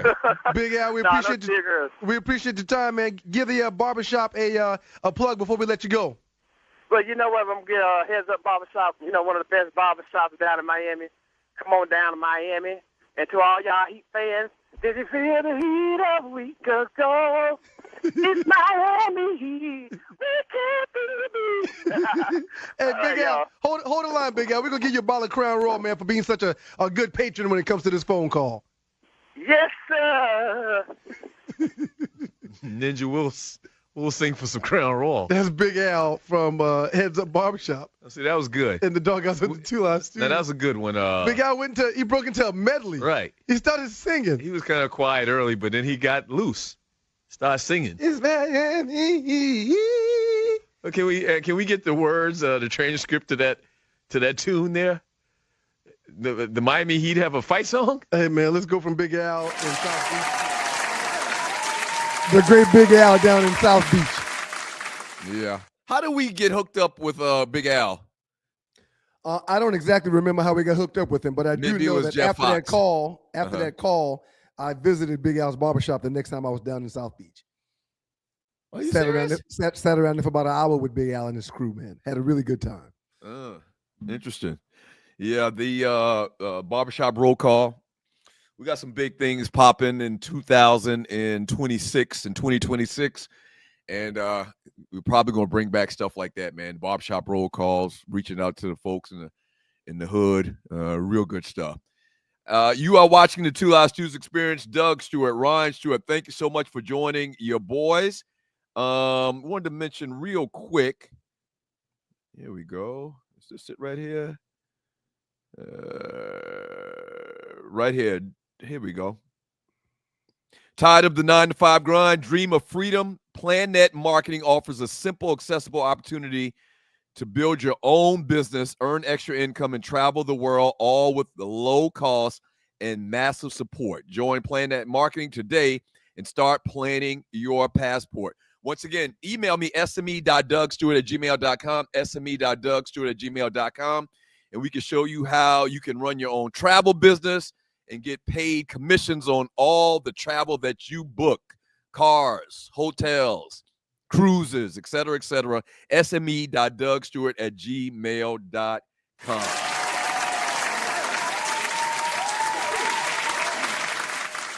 So we were talking with Reggie Carson about the Pro Bowl and somebody's at the door. The Tree. Go ahead. Come on, Tree. You're on mute. I'm sorry. I forgot to do story number 2 because you were talking about it with Reggie. Yeah. But No, it's fine. It's fine. That's why I was going to bring it back up. When you saw that story, you saw the conversation that was going on around Shedeur going to the Pro Bowl. What were you thinking, man? It's just what were your thoughts about the reaction to Shedeur going to the Pro Bowl? I know what people are going to say when I give my thoughts, man. What? I think a lot of people don't like him because he comes from privilege. Mm-hmm. I think that's why a lot of people don't like him. Mm-hmm. However, I was elated. Which, by the way, is the definition of hate of the slang and the slang term hate that we use. I was elated and excited for him and his father because doing what he's doing right now has always been this kid's dream. And we fussed more about him falling to number 144 than he did. Mm-hmm. All he's ever said was he's thankful for the blessing of having the opportunity to be a quarterback in the National Football League. Mm-hmm. We were pissed and upset that he got taken by the Cleveland Browns and not in the first round. All he's ever said was he is indebted and thankful for Cleveland taking him off the board to allow him to live his childhood dream. Mm-hmm. This young man has done and has said everything the right way, in my humble opinion. So I was happy for him, man. That's all. I'm just happy for Shedeur. And there's no doubt in my mind that he is somewhere training right now, getting ready for next season. He is somewhere preparing right now. Okay, He's so trying to make the most of his opportunity, man. We haven't gotten into details really about Todd Monken, the offensive coordinator for the Ravens, comes over as the new head coach. He gets the job. Two-time college football national champion, offensive coordinator, quarterbacks for the University of Georgia, led Southern Miss to a 9-5 record, led the NFL's #1 offense, obviously, in scoring offense, and helped Lamar Jackson win his second NFL MVP, which another conversation needs to be had about him leaving Baltimore. So 37 years of experience, including 11 in the NFL, Browns, Buccaneers, and Jaguars. He gets the head coaching job. What does this mean for Shedeur? Do you think it's a done deal? Shedeur is a quarterback going forward? They brought Monken in to kind of like tutor him and bring him through the ranks with a great offensive mind like his? What's your thoughts? My thoughts are it makes sense for the Cleveland Browns to build a team around Shedeur Sanders. Mm-hmm. Part of the formula, part of the magic formula for these teams is having a quarterback that can perform, that's not making $50+ million a year. Mm-hmm. When your quarterback is eating the bulk of the cap, 20+% of your cap, it's hard for you to have a great defensive end, a great linebacker, a great DB, a great running back, a great wide receiver. It's hard for you to build a team around quarterbacks that are getting paid like Josh Allen and Patrick Mahomes. Those guys deserve every penny they get, but when they get that penny, it's hard for the team to do other things. The Browns would be smart to capitalize on Shedeur being a 5th-round pick for the next 3 or 4 years to build their team around him. That's my thoughts. And I do think that Monken will be able to assist Shedeur Sanders with growing to be the quarterback that the Browns need him to be. You think they're gonna give him? Okay, so I think we both on the same page. I think he will be the quarterback. Do you think they're gonna give him time? Do you think that if he isn't an all-world quarterback next year, that they're gonna give him year 3 to start? I think that he will be afforded the same liberties that every 5th rounder is afforded. That's it. But I don't think we shouldn't even look at him as a 5th rounder. No. What do you want to look at him as, a 1st rounder? He wasn't a 1st rounder. Oh, let's look at him as a 2nd rounder. No, he wasn't a 2nd rounder. He's a 5th rounder, man. No, I understand that, but everybody agrees that he shouldn't have been a 5th rounder, right? But Doug, that don't. This is not a normal situation. Is my point. These aren't the normal circumstances with a quarterback of his caliber, I guess you could say, coming out of college. He's a 5th rounder, Doug. I hear what you're saying. I understand how you want to see him. I understand what should have happened, but he is going to. The reason why Dylan Gabriel started before Shedeur was because he was a 3rd rounder, and I highlighted that when it was happening. I got Flacco being the starter. I got Dylan Gabriel being 2nd up, but I would not have allowed Flacco and Dylan Gabriel to have the amount of time that they had before going to Shedeur. But as a 5th rounder, they can shake him down and cut him without a great cost. Mm-hmm. He's right. a 5th rounder. Yeah, but you're trying to win games. So the Browns, just like the Jets, if they decide to pull the rug from under their quarterback, they're pulling it from under a 5th rounder that is not costing them much money. Right. And that's just the reality of it. I keep trying to remind y'all, we get our head and our feelings and our heart into this talk. But the economics of the game play a major part in all of the decisions. Mm-hmm. Yeah, if he's not doing well for 4 or 5 games, it's not going to cost him to go someplace else. It's not going to cost him to try somebody else. Right. It's just not. Right. He is sacrificable. I don't know if that's a word, but we're going to use it. It sounds okay. Yeah. He could be sacrificed. He's just a 5th rounder. Right. I think his abilities will allow him to stand the test of time and overcome the trials and tribulations that he will face as an NFL quarterback. I think he's prepared for this moment. We will see. Going to be a very interesting year. This year isn't even done yet. Super Bowl coming up next weekend. By the way, what's the line on this game? Have you looked at the line lately for the Super Bowl? I got it at 4.5. I'll check right now, though. Shouts out to you, Deanna. Did y'all say Deanna was going on the cruise with us? Because if she is, her first drink, second and third drink is on me. Appreciate you, Deanna. Speaking of which, put that back up, Tree. Deanna said the numbers -4.5 still, sir. Hadn't moved. Seattle -4.5. Here it goes. Deanna says, thank you, Ryan. I never thought he was a first rounder. I saw him play at Jackson State in Colorado. Yeah, I thought he was a first rounder. Well, I mean, Mel Kiper said he never, ever been that far off from a guy that he thought was going in the first round where they dropped to the 5th. And he's been doing this 30-something years. Yep, I thought he was a first rounder. And him having the best quarterback completion percentage in college of any player that year showed he deserved not that year. Ever. Yeah, college football history. Yeah. Show that he deserved an opportunity, in my humble opinion. All right, last 48 coming up. The biggest memes in the Two Live Stews Facebook chat group over the last 48 hours. There will be a cruise next year, Deanna. The 2nd annual Two Live Stews Super Bowl cruise will be next year. We're looking forward to more people coming next year as well. My chapter about Greg Scott, just put that back up for me one more time, Tree.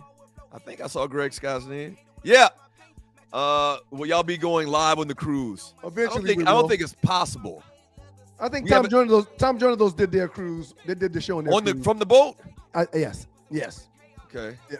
Well, damn. Maybe we can do it from the cruise. Well, we're not this go round, but like. Wait a minute. Yeah. It might be a simple process. Well, I won't have my equipment, so I won't be able to. The point I'm trying to make is this. Why is Tree pointing at me like that? Nigga, no, we SNS, Tom Joyner, all those annual events. The first one was just the jumping point. Right. And I'm looking for the entire Stews crew to have an entire boat full of stews in the future. An entire boat. Team, we'll see you on the boat next week, bruh. My man Dundee coming, Doc. The real Bill, we'll see you next year, man. We appreciate it. I think Gaddy coming too, man. Ooh, Daddy. I think Gaddy coming too, man. Yeah, it's going to be crazy, man. It's going to be fantastic. I got one more segment with y'all. I got to go after this segment. Remember that. Okay. Last 48 coming up. More Prince coming up, too. Man, please. I retired from those when I hung up my cleats. Why get poked when you can snack your way slim? Brain IQ chews are all natural, taste great, and keep you in the game. Shots hurt, chews work. BrainIQ.com/REF/OneLiveStew. BrainIQHealth.com/REF/OneLiveStew. Brain IQ chews. Smarter than shots, stronger than excuses.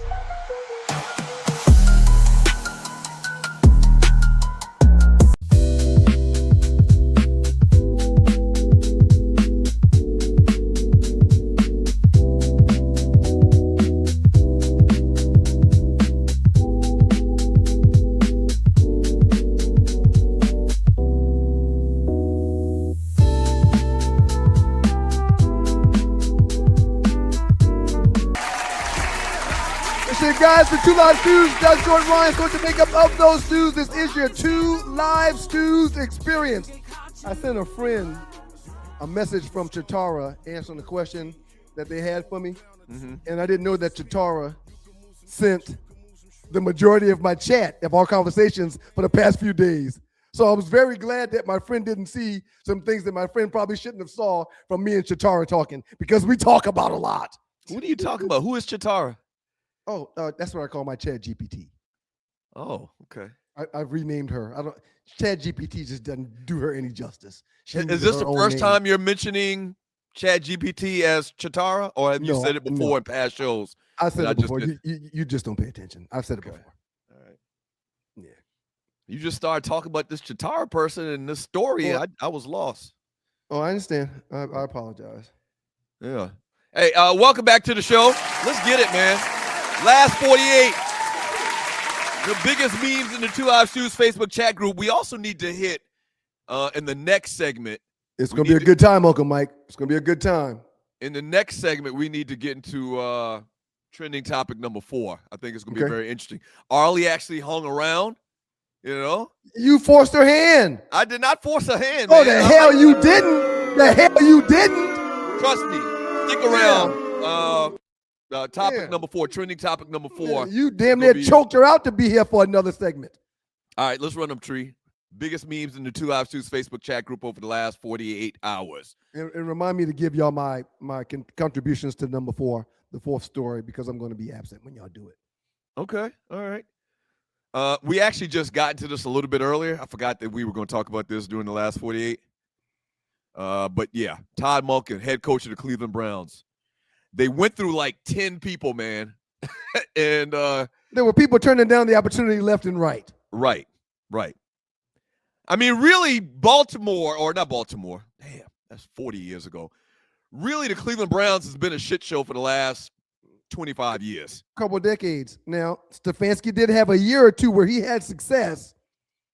But, yeah, they have been a doo-doo show for decades. And, you know, but it is 1 out of 32 jobs in the world. Which is why it was funny that several people turned it down. It's still a job that's going to pay you $8 to $10 million a year, and you get to call all the shots. Give it to me. I'll take it. That's how I kind of think, man. That's an opportunity. It's 1 of 32. So do you think that he's going to turn things around? Like, where do you see what's long-term? What do you see long-term for the Browns? Like, do you say in 5 years, Monken, Shedeur, you know, they're just balling out of control. He's calling the best offensive plays ever by a head coach. They get to the playoffs 2 or 3 years in a row. Or do you think both of them are going to be out of football? That's why I keep saying that Stefanski has an opportunity in Atlanta to have success. Because prior to Deshaun Watson getting all that guaranteed money, things were just fine in Cleveland for Stefanski. He was building the program. So let me add this to answer your question. You have what I deem as a good quarterback. He needs a little bit of learning, but he's a good quarterback. And you've got a centerpiece in a franchise player that is a face of the league in Myles Garrett. Mm-hmm. They got all the opportunity in the world to have success. Mm-hmm. It starts with the players and the play calling. So we'll see. All right, Tree, let's roll to the next one. And you're watching 2 Live Stews Experience. Let's roll to the next one. Speaking of Shedeur, Deion said that he doesn't recruit corners under 5'11". He says, I don't recruit corners under 5'11". I see why they're losing games over there. It's all starting to make sense now. I guess that's from Charles James. I saw you and Joe talked about what's the defensive back play for Tech? Nate Perryman. Nate Perryman. Y'all mentioned Nate Perryman talking about this comment that Deion made about cornerbacks. What's your thoughts? Shouts out to a great South Carolinian and Nate Perryman. Where did Nate go? Where did he go to high school at? One of those schools in Columbia. Okay. Yeah. I forgot which one. There's a bunch of them. I forgot which one. Defensive back for Georgia Tech and from Columbia. Hey, man, I get what Deion is trying to do. He's finding his players like they're in the league. No other coaches are doing that right now. This thing is not the college football experience that it used to be 2 decades ago, man. It's different now. It is a mini NFL in college football. So he's trying to do and create the trends that have stood the test of time in the NFL with his program. I get it. Hey, man, the receivers are now 6'2", 6'3", 6'4", 6'5", 215, 220 pounds, running 4.4. If you got 5'8" corners, they're going to be undersized to cover the receivers in today's game. Mm-hmm. It doesn't take a rocket scientist to figure this stuff out. Bigger corners that are nimble and have agility and are fast is going to be better on the island versus 6'2", 6'3" wide receivers. Yeah, he's not really saying anything I didn't see this, earth-shattering. I didn't see this as Deion's being negative. Oh, that's why Deion's losing. No, Deion's being logical. Mm-hmm. And if you get to choose the players you pick because you're paying them, you should pay for what you want. I'm not paying some corner that's not 5'10", 5'11". I'm not giving them $1 million. I'm not doing it. I'm going to say this, man. Because of what Cignetti did this year in Indiana, these coaches on the hot seat, man, their clock is running. They got to get it done. They can't be. And listen, man, you're going to say I'm trying to hate on Deion. I am not. Deion got to win. Listen, man. I thought when he came in that he was going to be able to get any kid he wanted, in particular from the state of Georgia and the state of Florida, to come play for him in Colorado. 5 and 4 stars. Yeah. Evidently, that's not the case because they haven't been winning. Well, Billy Napier in Florida, Ryan Day at Ohio State, Mario Cristobal in Miami have the same opportunities as him because these kids are going for money. Yeah. Yeah, but shouldn't that work to his advantage? Or does maybe Colorado don't have money to spend like that? Maybe we just we're thinking because go ahead. Colorado was 1-11 before Deion got there, man. Right. But do they have money like this situation in Miami and Duke? Miami's got a big collective, a big NIL collective. Right. I brought up all those coaches because Billy Napier, Ryan Day, Mario Cristobal, Lincoln Riley at USC, Dabo in Clemson, James Franklin now at Virginia Tech, Mike Norvell now in Florida State. They all are on the clock. Cignetti has messed up the game. Athletic directors are not going to say, I'm giving you 4 or 5 years.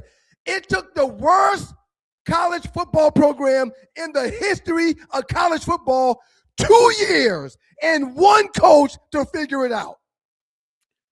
All those coaches I just named, you're not getting 4 to 5 years anymore. We don't have to do that. We've seen somebody do it in 2. He literally screwed up the curve, man. I mean, he literally screwed up the curve. You remember in elementary school, they graded you.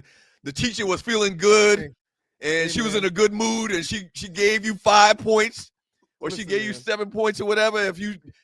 He screwed up the curve. Cignetti screwed up the curve. These guys got to get it done, and they got to get it done fast. And Deion is in that boat.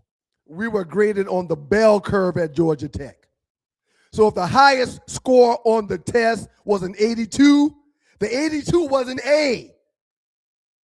Everybody else's score was lifted because the best score was an 82. You sure they didn't just didn't do that in your classes, man? No, man. No. I never heard of such a thing in my life, man. We were on the quarter system, and we were graded on the bell curve. Is that all students, or that's just your classes? No, seriously. I'm serious. Hey, man. If I would have asked somebody else about the bell curve that went to Georgia Tech in 1995, would their reaction be, what's the bell curve? There probably were tons of students that had no idea what it was, but I was studious at my institution of higher learning. I knew the tricks of the trade. I knew the things you could or couldn't do to pass them classes. Right. I understood how it worked. I got into groups with students when we had group projects. I got in the group with the kids that didn't look like me. Right. So I can learn from them. Bottom line is, man, Deion got to get it together, man. I think this is not just Deion. That's why I mentioned all those other coaches. I agree with you 100%. But he's got to get it done more so than most other coaches because of how much shit he talks. You see what I'm saying? We coming. Hey, man, Cignetti said You're a believer now. You know what I'm saying? Go ahead. Cignetti said Google me. He's talking just as much trash as Deion every interview. Come on, man. Stop, man. There's never been a person almost maybe in the history of the world talk more trash than Deion.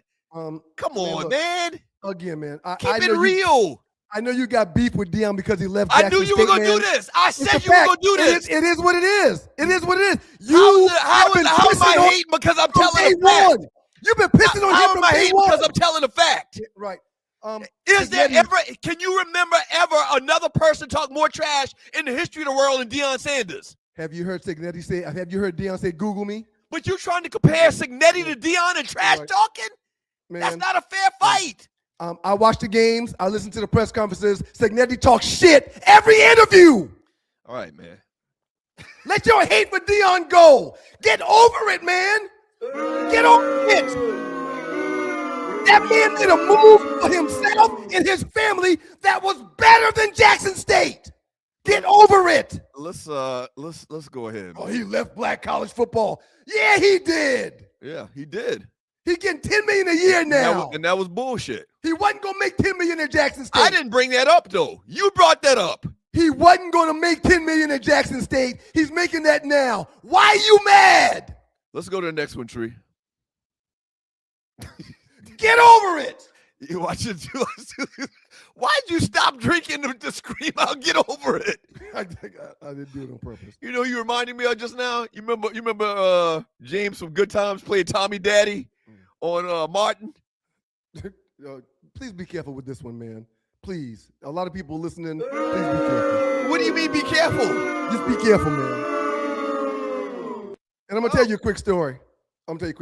You know, in Amsterdam, the red light district. You know what the red light district is? I've heard of it. A lot of freaky shit going on. Right. Weed smoking. You turn around. You walk these streets, and it's a little area they call the cat house. You go by this cat house, and then you see a bunch of windows. Mm-hmm. 3 or 4 stories, a bunch of windows. And the chicks standing in the windows naked. And there's a light in every window. Mm-hmm. If the light is green, that means you can go and spend time with this person. Well, when I was over in Amsterdam, I saw a window with a little person. I'm not going to go into any more details than that. You saw a window with a little person. I just want y'all to realize, I want y'all to understand that don't knock it until you tried it. That's all I wanted to say. Now go ahead. Let's go. So what Ryan's referring to, and I thought this was interesting. Even Kyler Murray is taller than Diego Pavia. They said they had Diego listed in college in the media guide as 6 foot. I think he's at the Senior Bowl. He's at one of these postseason senior bowl games. Yes. They said that he measured up at 5'9", man. Kyler Murray's at 5'10". 5'8", now 5'8", 3/4. You do know if they're saying he's 5'9", that means he's 5'7", right? I do know that, man. And this whole conversation this morning about this, I just thought it was fascinating. This day and time, because he was a transfer as well. Yes, he was. Where was he at? He was at New Mexico or something like that. He's a player, man. He's a real good player. Won the Player of the Year, whatever, in that conference down there in Mexico, New Mexico, and they got him to come to Vanderbilt, and the rest is history. He thinks he should have won the Heisman. He think he got shitted. Don't knock him. He did an outstanding job at Vanderbilt. He was why Vanderbilt was Vanderbilt this year. They played really well. I just think it's great in this day and time that short quarterbacks, are getting some love. Well, but that window's closing because they hadn't had success. They're not doing as good as they need. Kyler Murray's been making $50 million for the last couple of years. He hadn't done a damn thing, man. No, Kyler Murray's been very good in relative terms. They hadn't done a damn thing with Kyler Murray, sir. And Baker Mayfield. Here you go. Now Baker's different. I think Baker's like 6 feet. I think he's right at 6 foot. Okay. Kyler Murray hadn't done a damn thing in Arizona. Not to make $50 million, man. Now, so somebody can help us with this. The conversation this morning in the pregame show led to little people. You were disrespecting them by calling them the M word. Here you go. So Tree says, I asked if there are enough small people in the country to create football leagues. Yeah. And my response was, how often do you see a little person? Well, you might see a little person every 6 months. They aren't a lot of them. I asked you. I can't tell you the last time I've seen a little person. I asked you, when's the last time you seen a Russian? What do you mean last time you seen? What does that have to do When's the last time you seen a Russian? What do you mean by making that point, saying that? There's a whole country of them. So you're saying there's a whole country of little people? Yes. Where are they? There's little people barbershops. There's little people supermarkets. There's little people driving services. There's little people hospitals. There's little people doctors. There's little people animals. There's little people everything that you and I have. What's a little person's animal? They're mini animals. You goddamn lie. You act like the little people. You act like the little people are the Smurfs or something. Like they got their own kingdom in the forest. Little people don't have their own communities and societies. What are you talking about? They do. And for the record, where do you think the whole tiny community, tiny home concept comes from? I can see the little people right now with Diego Pavia running through the woods. La la la la la la la. Don't tease them, man. They have lives too. They have lives too, man. That's the theme song to the Smurfs if you're under the age of 40. I gotta go, but Treat, write this down and remember this, please, for the next segment that I'll miss. Art of Noise is the group. The song is called Moments of Love. That's one. Number 2 is John B, and the song is called They Don't Know. That's number 2. When y'all get into the next segment, those are my 2 entrants for the next segment. I saw this on social media yesterday. Lean your head down a little bit. Do you know what that is? It's a falcon. Lay it down again. It's supposed to be an F. It's an F. It's a falcon. It's a falcon, but it's an F for falcon. Who knew? When did you learn that? They should have led with that. Did you know that? No. They should have led with that. I see it. When they had the press conference, because that's fairly new. That's what, 10 years old? Yeah, this maybe a little bit older. Wow.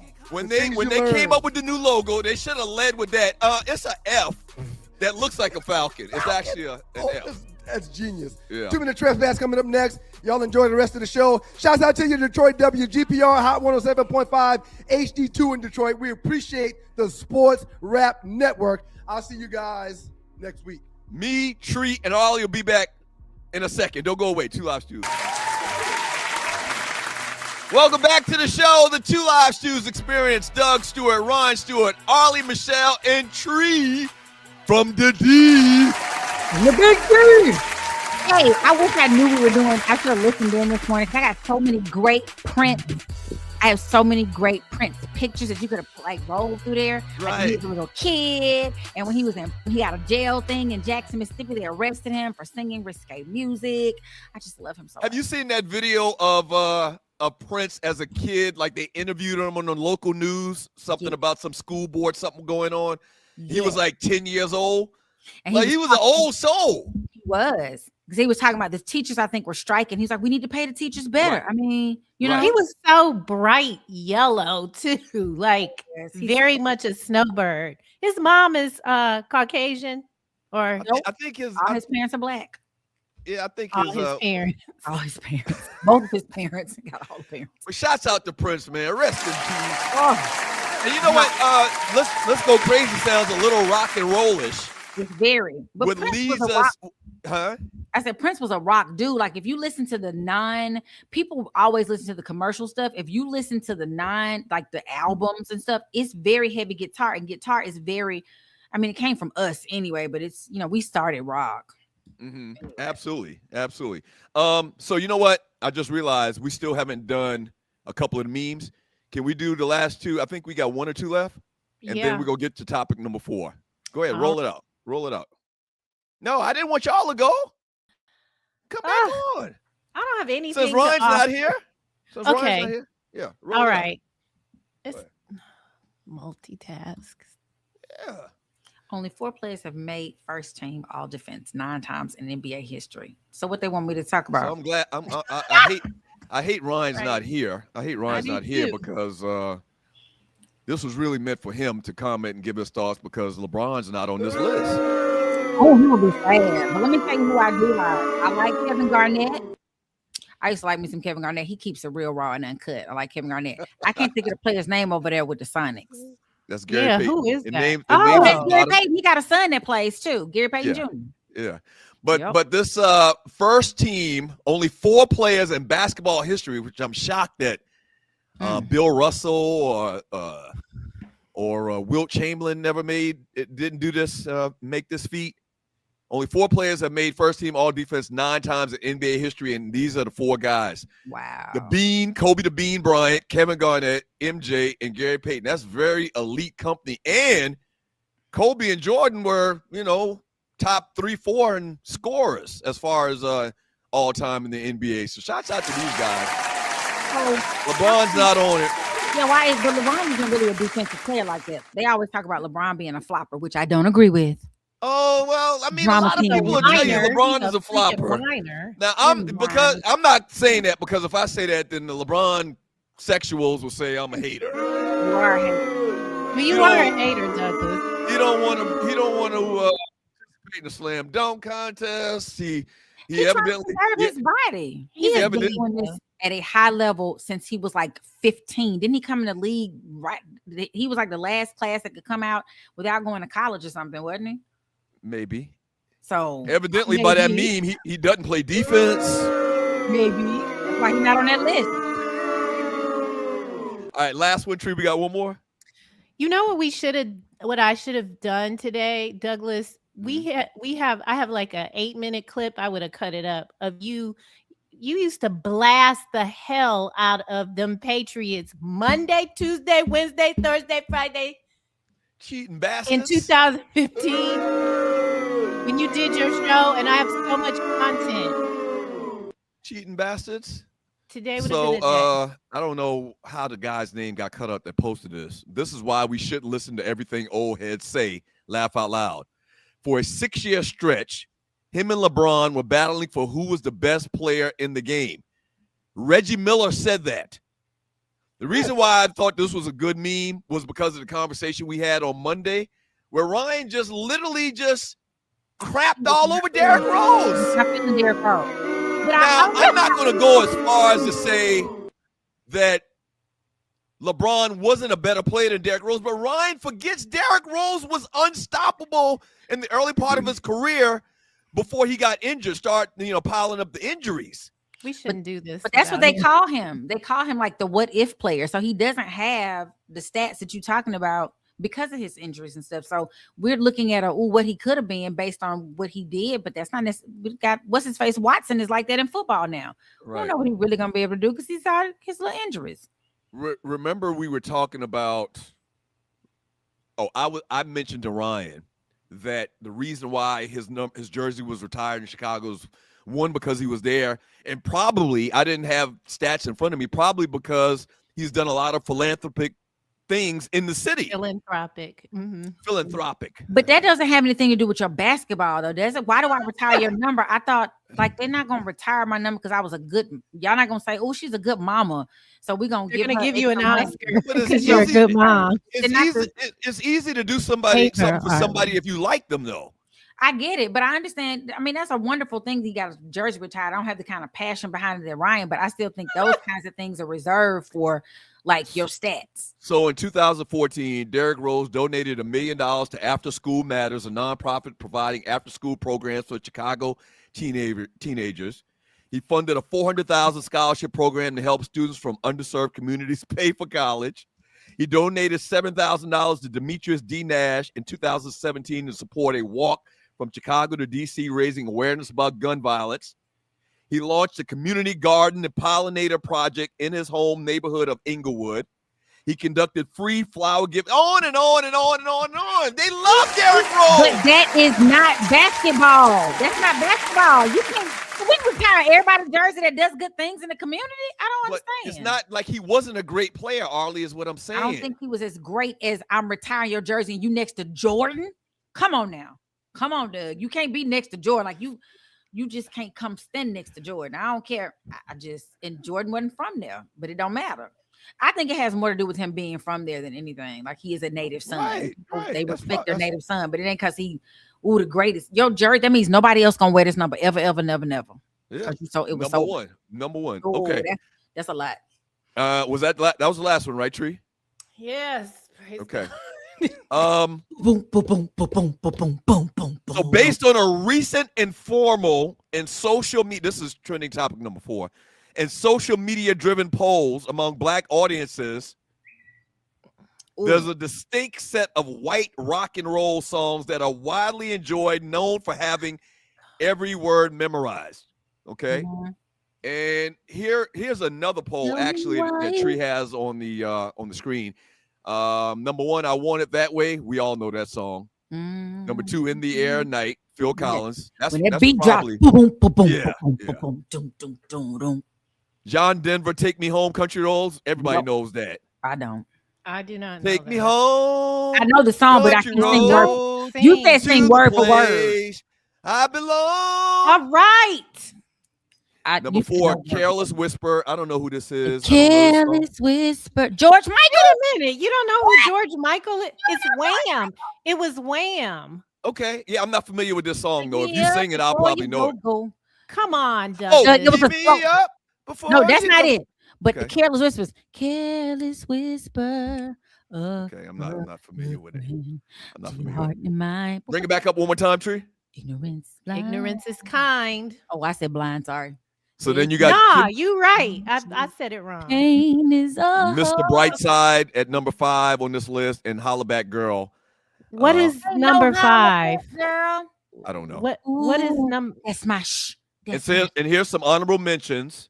Mm. Don't Stop Believing by Journey. That's a good one. That's a good one. I think we all love I got that that on my one. list. You got that on your list? Living on a Prayer by Bon Jovi. I sing that every week. Bohemian Rhapsody, Queen. Did y'all see the Queen movie? Yes, a couple years ago? It was good. It was very good. I liked it. Silhouette made the Listen. Scaramouche, and I feel the fandango. In the Air of Night by Phil Collins, which we've already talked about. Sweet Child of Mine, Guns N' Roses. I don't know that one. Yes, you. Oh, sweet child. Total Eclipse of the Heart by Bonnie Tyler, and Creep by Radiohead. All right, so give us your favorite 2 songs sung by colonizers. If you had a vote in this list, in these lists. And we're not talking about colonizers really that sound black. You're saying yacht rock So I music. can't do like. Well, I mean, I guess songs that are memorable to you, songs that you remember. So I guess a song that sticks out. And I always have to tell my kids this. Songs in the 70s, early 80s, before hip hop took flight. You know, there weren't no hip hop, like we got 3 or 4 hip hop stations in Atlanta. In 1982, there weren't hip hop stations. There were not. So I wasn't here. I don't know, but yeah. So we heard a lot of these multicultural, let's put it like that, songs from other communities in our daily lives. What's your choices, Tree? Marvin Childs never heard of George Michael. George, we listened to Careless Whisper like he was us. We were listening to Wham. That was the 5-minute open. Everything She Wants. You know who George Michael is. Wants, not everything she needs. All right, so give us your 2. Give us your 2, Arlie. Well, I didn't give you mine. Okay, go ahead, Tree. Give us your 2. I don't know what the hell you want from me. Oh, that's classic. Oh, that's classic. Go ahead, Tree. Africa, Toto. Ooh, that's a good one. I really like the production. We sing that one. It's very Okay, rich. so Africa by Toto. Gonna take some time to take me away from you. You heard that? Oh yeah, that's it. Is that your song? Africa? Yes. Oh, okay. Yeah, that's classic. That's classic. And then I have Journey, Don't Stop Believing. You know, right, which we had in that list just now. They voted that the number 1 song of like all time or something. I want to say Black Diamond. I want to say so many. I want to say that was one of like the theme songs of Stranger Things. They played that a lot in Stranger Things.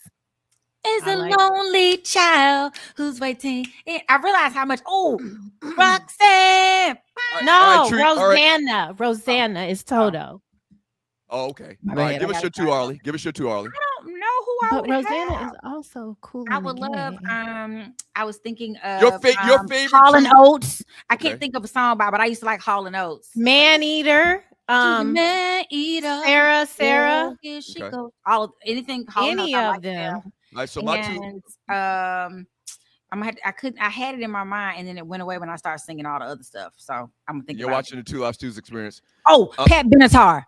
Love is a battlefield. Oh, classic. That's classic. That's classic. I gotta agree, that's classic. Oh, the Bee Gees was the shit though. My old man loved the Bee Gees. My old man loved the Bee Gees.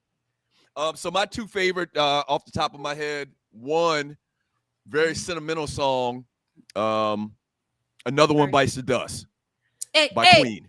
Yeah. Why is this sentimental? Because like my 1977 or 78 Little League football team, we used to run on the field to somebody blasting that out of their truck. Another one bites the dust. Good one. Another one's gone. Another one's mine. Classic.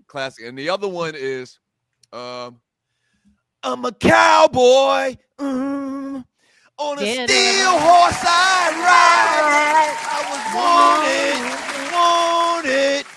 Dead or alive. Great Bon Jovi. I didn't think about that song, Teen Spirit. That's a good one.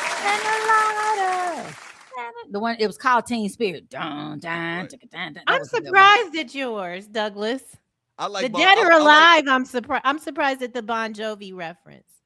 Well, yeah, right. I looked it up. I didn't remember. No, but I'm surprised you indulged in that kind of thing. Well, once again, we went to our high school was we were talking about it in the pregame show. Our high school was probably 60-40 white colonizer. Yes. So, the Police, everything. Let me tell you, in RC Minnesota, the reason we didn't pick what you just said, Michael McDonald, because we were picking people that were actually because Michael, you could listen to him and not know he was white at first. This was like white, Madonna white. Oh yes, Madonna like a virgin. Classic. I used to love Madonna. Oh my God. Yep. All right, good Y'all stuff. know all the songs. Okay, so let's read the chat. Let's read the chat. Molly, can you join us for the chat today since we got one less head? You're out. You can't take the place of that head, but I mean, right? I mean, No, nobody. I could never take the place of your head. That's a Prince song. Never take the place of your man is what it says, though. Hey, thank y'all for tuning into the show. Oh, Doug Stewart, Ron Stewart, 2 Live Stews experience. I didn't mention this today, but if you'd like to donate to the show, you still got time. We're going to be here for another 30 minutes or so.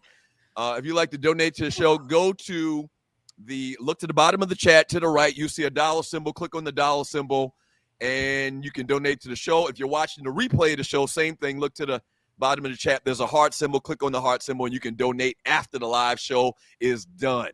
All right. Harley, did Prince write this or Bonnie wrote it and Prince sang it? Prince wrote it. And Bonnie sang it. Mm-hmm. Okay. And he also, but Prince has a version of it too. That is right. Oh, masterful. And then what's the white girl? Wait. Oh, let me think. Prince wrote another song. What if God was one of us? Did he write that? Oh, I think Tree went away. I hear Tree. We don't. Oh, it's me then. It's my. What did you say? What is the white girl who did what? Tree. What if God was one of us? Did he write that? But the girl sang it.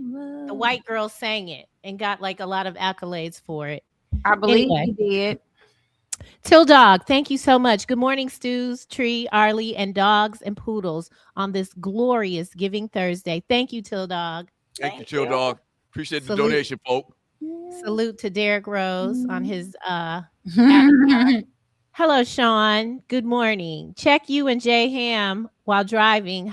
He apparently listened to the Ryan and Joe while driving on the highway. Can y'all do a second show during the week? That's good. We like it. Thank you, Sean. He put in a girl 6 feet. Having perspective from a should have been Heisman Trophy winner is big. And then Joe is our boy, so we can really shoot the shit. Yeah. Keith and Bernie, the unbeaten, thank you for your donation. What's good, Q Dogs? Good morning. Yes, Tulsa King. He likes Tulsa King. Yeah. Arlie, have you seen Tulsa King? I haven't watched it, but they're gonna have a Nola King. I just sent my agent a message the other day, like, please, because they're gonna do the spinoff, and it's gonna be Somebody said Samuel Jackson. Samuel Jackson is gonna run Nola Kings. I was Wow. like, I'd love to go back down to New Orleans and work. So I just sent my agent a message the other day. Loose neck, thank you. Belichick had a rough year, couldn't get an NFL job, getting belt to ass at Carolina, not making the Hall of Fame, and getting his pockets torn. Yeah. By a young girl, he taking little red Right. pills, trying to keep it up, or blue pills, or color. Blue. He's taking some Blue. honey, because Right. that thing ain't thinging. He's drinking honey. Right. And the goddamn He's honey stopping at the packs. store, At the gas station and getting the honey. Doug, you know about them honey on the packets? way to the I've game. heard about it. I don't need honey packs. Trust me. I'm Gucci over here. Okay. His Trust me thing over is here. singing. I mean, I'm not trying to, let's just move Trying to on. brag, bragging. Yeah. but my thing be thinging.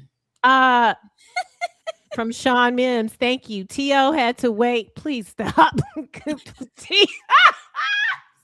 T.O. had to wait 3 times when this dude never had off-field stuff. And I think when he said Brady don't get crushed like him for passion. Oh, my goodness. That's true. Anybody? Oh, okay. That's true. Yeah. We go with Very yeah. good. I mean, what you, he's Sean. saying is there's different rules for different people. And we know what those, we know the different rules for different people. Oh, all the time. Yeah. Every time. Mm-hmm. Doug speaks Sean Mimism. From Sean Mims, thank you so much. For number 4 Eagles said they knew some of their calls in the Super Bowl. 04. He's talking about the 2004 04. Eagles. And that's another Thank you, point Sean. that I think they tried to make with this whole Belichick not getting in for the first time. A lot of those teams that the Patriots were cheating against feel like they got robbed. Well, they did get robbed. Somebody hit me a text. One of my boys hit me a text asking, how can you get an advantage? We went over all of this at the same time. Okay. Yeah, we were still doing the show. How can you get an advantage from deflating the footballs?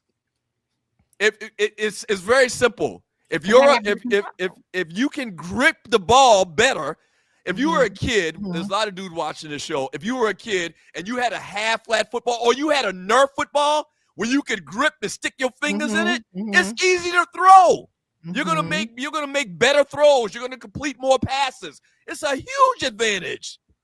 There were some cheating bastards. From Loose Neck, Doug wears those glasses when he's in court. Pointing out the suspect. Doug wears those glasses when he's in court, pointing out the suspect to the judge. You do, Doug. You look very, I'm telling on you. Don't forget to bring those to the cruise. Bring those. Those are you know how girls have a freakum dress? Those his freakum Yeah. eyes. Well, Freakum eyes. freakum eye will.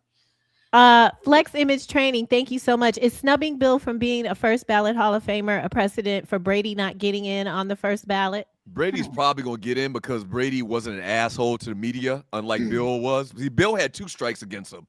He was a cheating bastard, confirmed, okay? And he was an a-hole to the media. Brady was not a a-hole to the media, and add another one. It's 3. Brady was a tremendous winner, obviously, with 6 Super Bowls. He wasn't mean to the media, and he's in the media now. That's another little check mark he's going to get because he's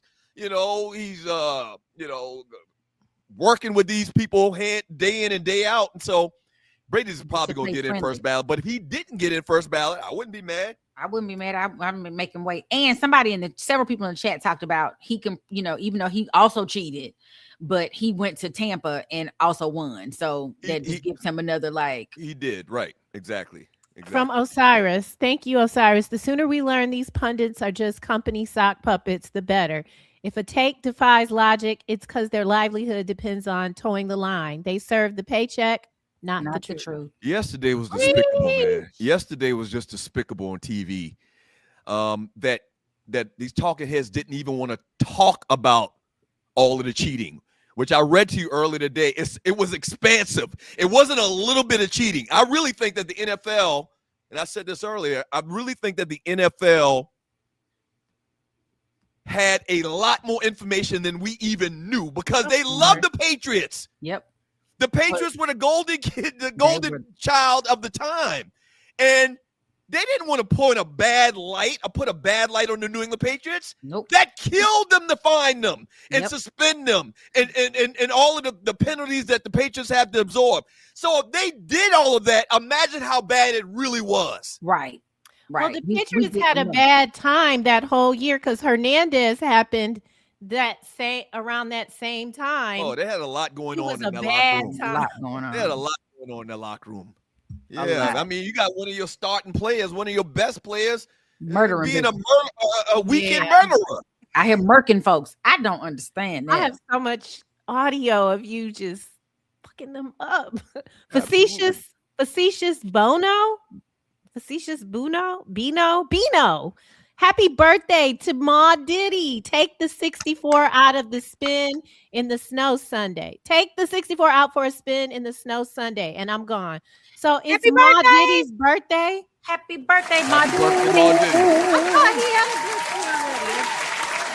Thank you, Facetious Bino. Thank you, Osiris. What up, doggy? Mensa leaving Duke for Miami for $10 million is a life hack.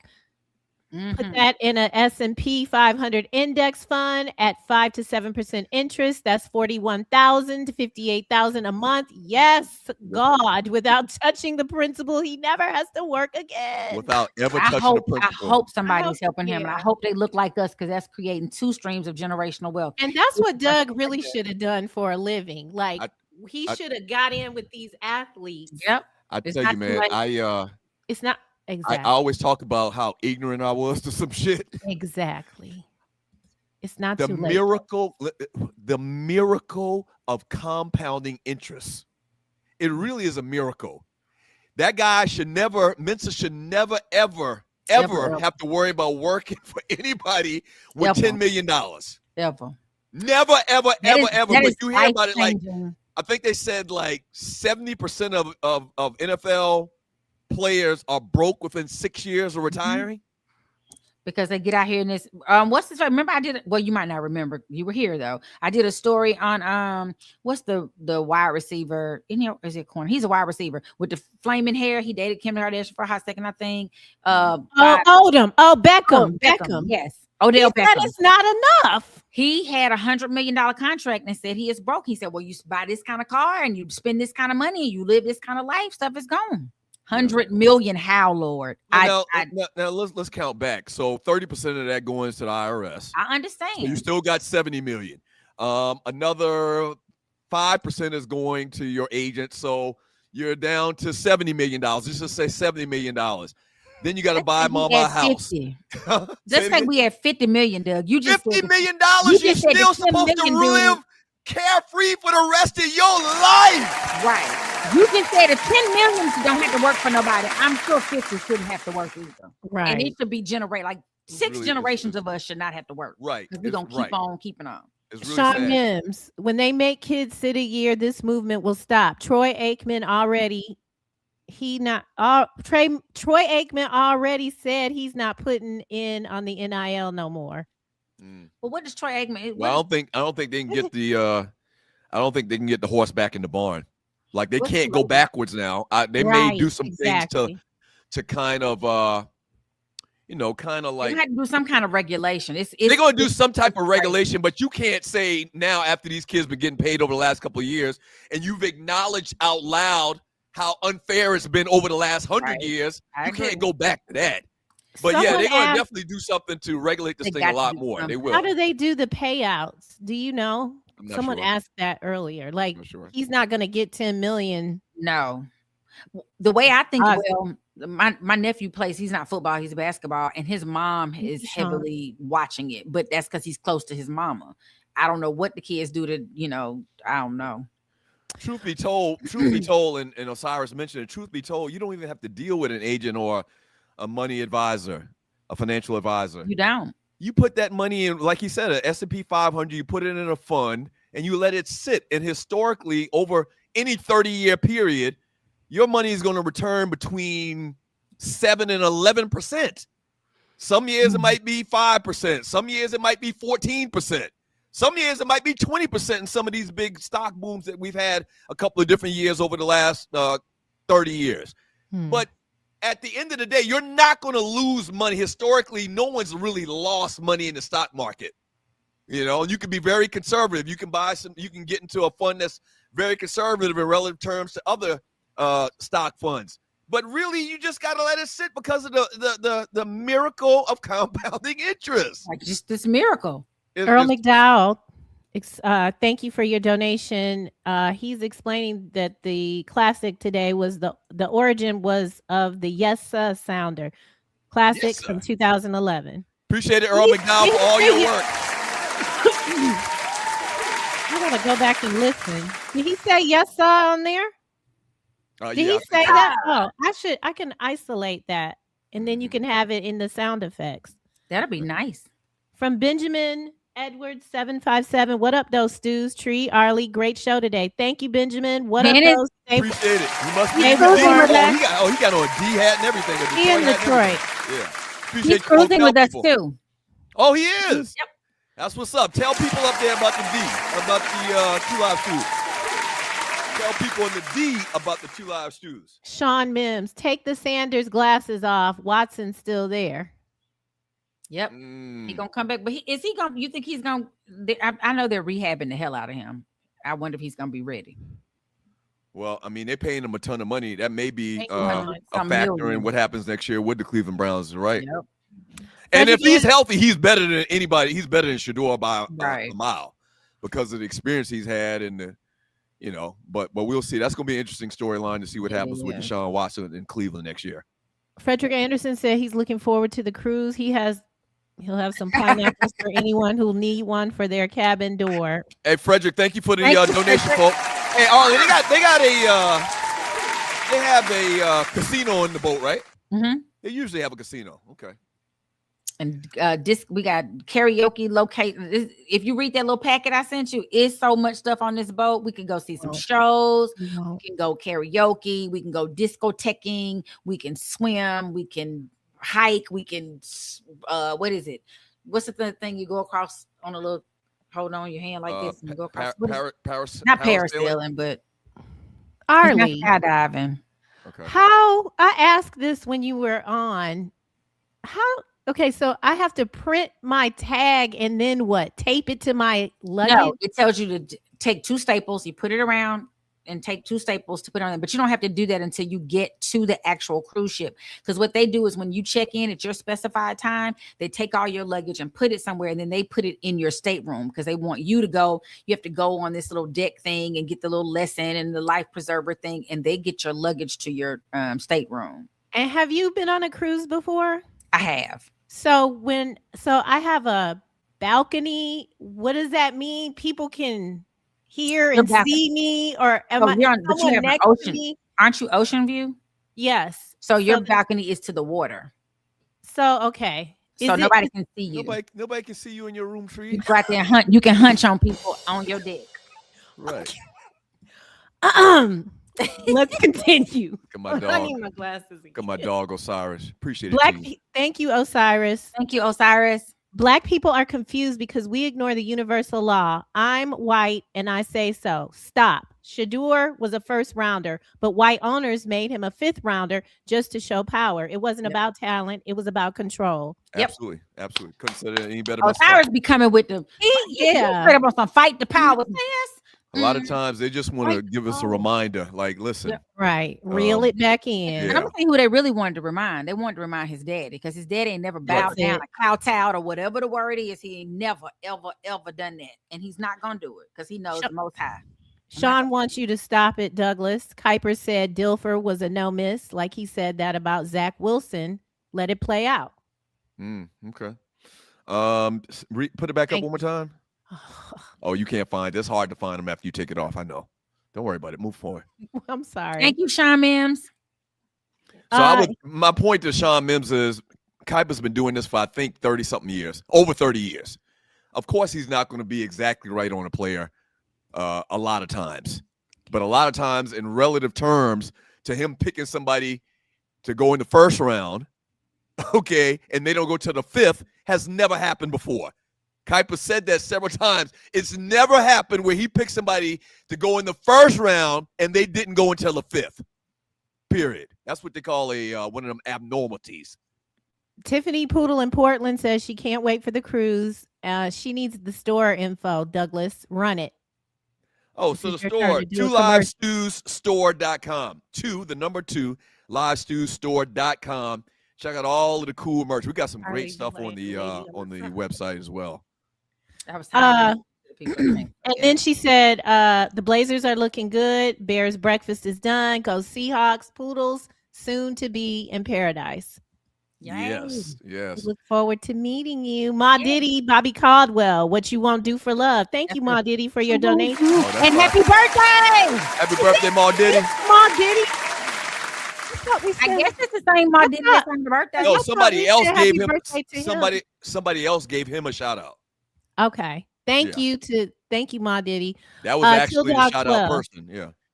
How much I feel about Ambrosia and Author's theme, Christopher Cross. Okay. Wait a minute. Christopher Cross sailing. I think that's what he's the sailing song is from Author, the movie. How much I feel about Ambrosia and Author's theme. How much I feel by Ambrosia and Author's theme, Christopher Cross, were great too. Okay. Thank you, mood music. Rel Scott, Roxette. It must have been love. Absolutely love. Wrong. But Yes, it's over now. That's all I know. That was a good song. John Dingle. It must have been good, but I lost it somehow. John Dingle. Another great show. Thank you all for what you do. Thank you, John Dingle. He said the homeboy. I bet they picked his name a lot. Dingle. No, the Dingle name in our hometown is very, very famous. I just feel like the word dingle. I don't know. Anyway, moving on. Not dingle. I'm fine. Just Deanna, making a donation. Deanna, thank you so much. Thank you, Deanna. Thank you, Deanna.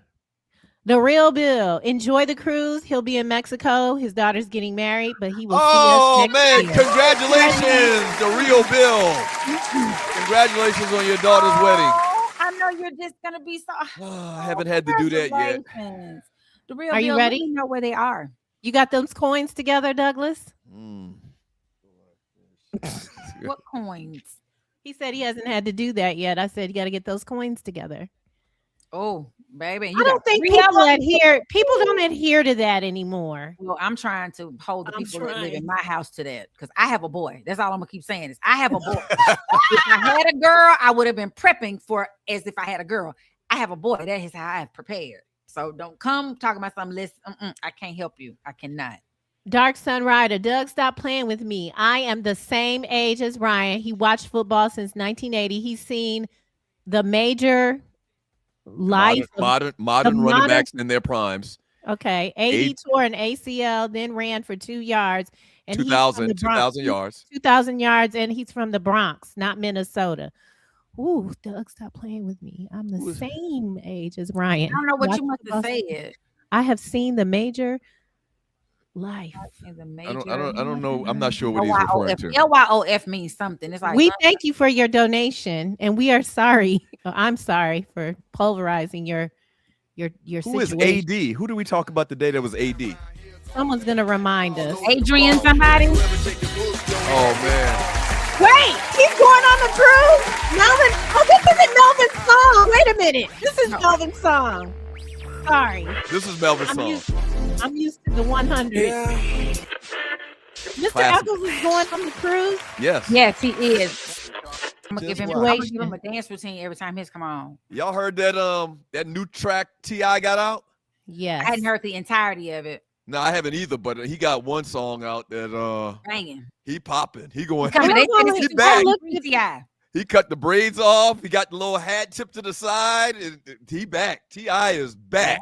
That's what we showed. Appreciate you, Melvin Eccles. 2 weeks ago. Spec Media 6562. Doug, I saw the Ricky Smiley video. What is the difference between an Omega man versus a Q?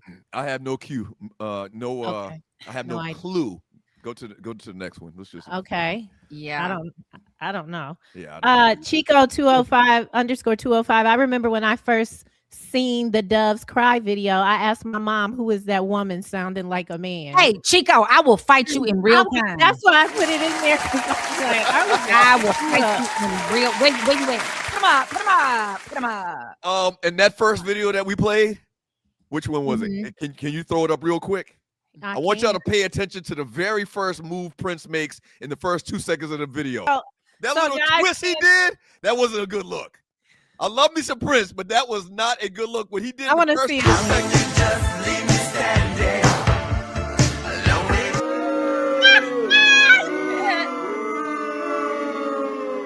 That was a bad look. You better not boo him. You better not ever use the boo thing. I'm coming to your house. You better. Ollie, you gotta admit that was not a good look for a dude. That was not a bad. He's a dancer. Have you seen men dance? But men don't. It's Go certain moves. Go to the Alvin Ailey and you'll see some of that. But it's certain moves that dudes just shouldn't do. And show it one more time. Show it one more time. Dude on the back on the left corner. Dude on the left, his pants, his ass is not at his hips. Did you see his pants were cut? Well, I don't know why I'm making such a big deal of it. We have to remember this is the guy that came on the stage during a live concert with his ass out. Now,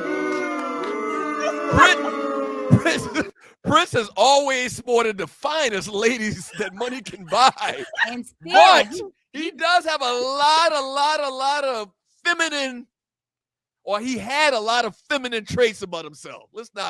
Let me just ignore it. He probably was very in tune with his sexuality, unlike some people on this show. Right. And you're not gonna talk about my man. I will fight you for real. I'm sorry, Arlie. I'm sorry. He might have worn a blouse. He's a man. Is this true that you guys discussed Prince playing basketball and then that night that was the episode of the Chappelle show? Is that true? I don't remember that. May have been. Probably so. Because we had heard. I think we had a listener from Minnesota. I think we had a listener from Minnesota that we had met out at one of the remotes, and he was talking about how great of a basketball player Prince was back in the day. I think that's how it goes. And then Dave Chappelle. This was after Dave Chappelle did the famous skits, and him and Eddie, not Eddie, Charlie Murphy did the skits on the Chappelle show. Okay, I'm sorry. I had the songs mixed up. Here we go. Here we go, brother man. Thank you, brother man. Thank you, brother man. What up, though? Doug, Ryan, Arlie, and Tree. He had an appointment. He's sliding in late. Have a wonderful weekend, fam. But guess what? You can go back and watch the whole thing from the beginning, brother man. Thank you so much, folks. Thank you so much. So we do need to have a quick conversation about the show. We're doing the show Monday, definitely, right? Yes. Tree. Yeah, I'm doing the show Monday. Okay. And then I'm gonna do the show again the following Thursday, right? We're skipping a Thursday and a Monday. Ryan sounds like how's he gonna drive? I think we're gonna do the show Thursday. Go ahead. Is it just gonna be you on Thursday? He's got to come from. He could spend I don't know that man's business or his life, but he can't spend the night. I did. 6 ain't gonna let him. How about this? Executive decision. We're doing a show Thursday. Now, I'll be in Miami. I'll already be there. Okay, great. We're gonna do the show next week Thursday. I'll fly. So now I have to bring my computer. Absolutely. I thought you would bring your computer. Never mind. Why wouldn't you bring your computer anyway? Because I want to be on vacation, but that's fine. Thursday, whatever. Okay. It's fine. She's right here. It's okay. Because we can't do. But I'm not doing Monday. A show on the boat. We can't do a Monday show. All right. What else we got? Yeah, we're not doing a show Monday. We definitely need to do one Thursday, especially for the folks up there at WGPR. Alvin Miles says he recently moved and he ran across a 2 Live Stew dog tag that he got at a remote that y'all did at Rick Case Hyundai in Roswell. Wow, you went way back, sir. Rick Case. Wow. Hey, Alvin. We did a weekly remote. It wasn't monthly. I think it was weekly. We did a weekly remote at Rick Case Honda for maybe 2 months in Monday. a row. And it was phenomenal. All of the listeners used to come out. We used to really, really have a good time at those remotes.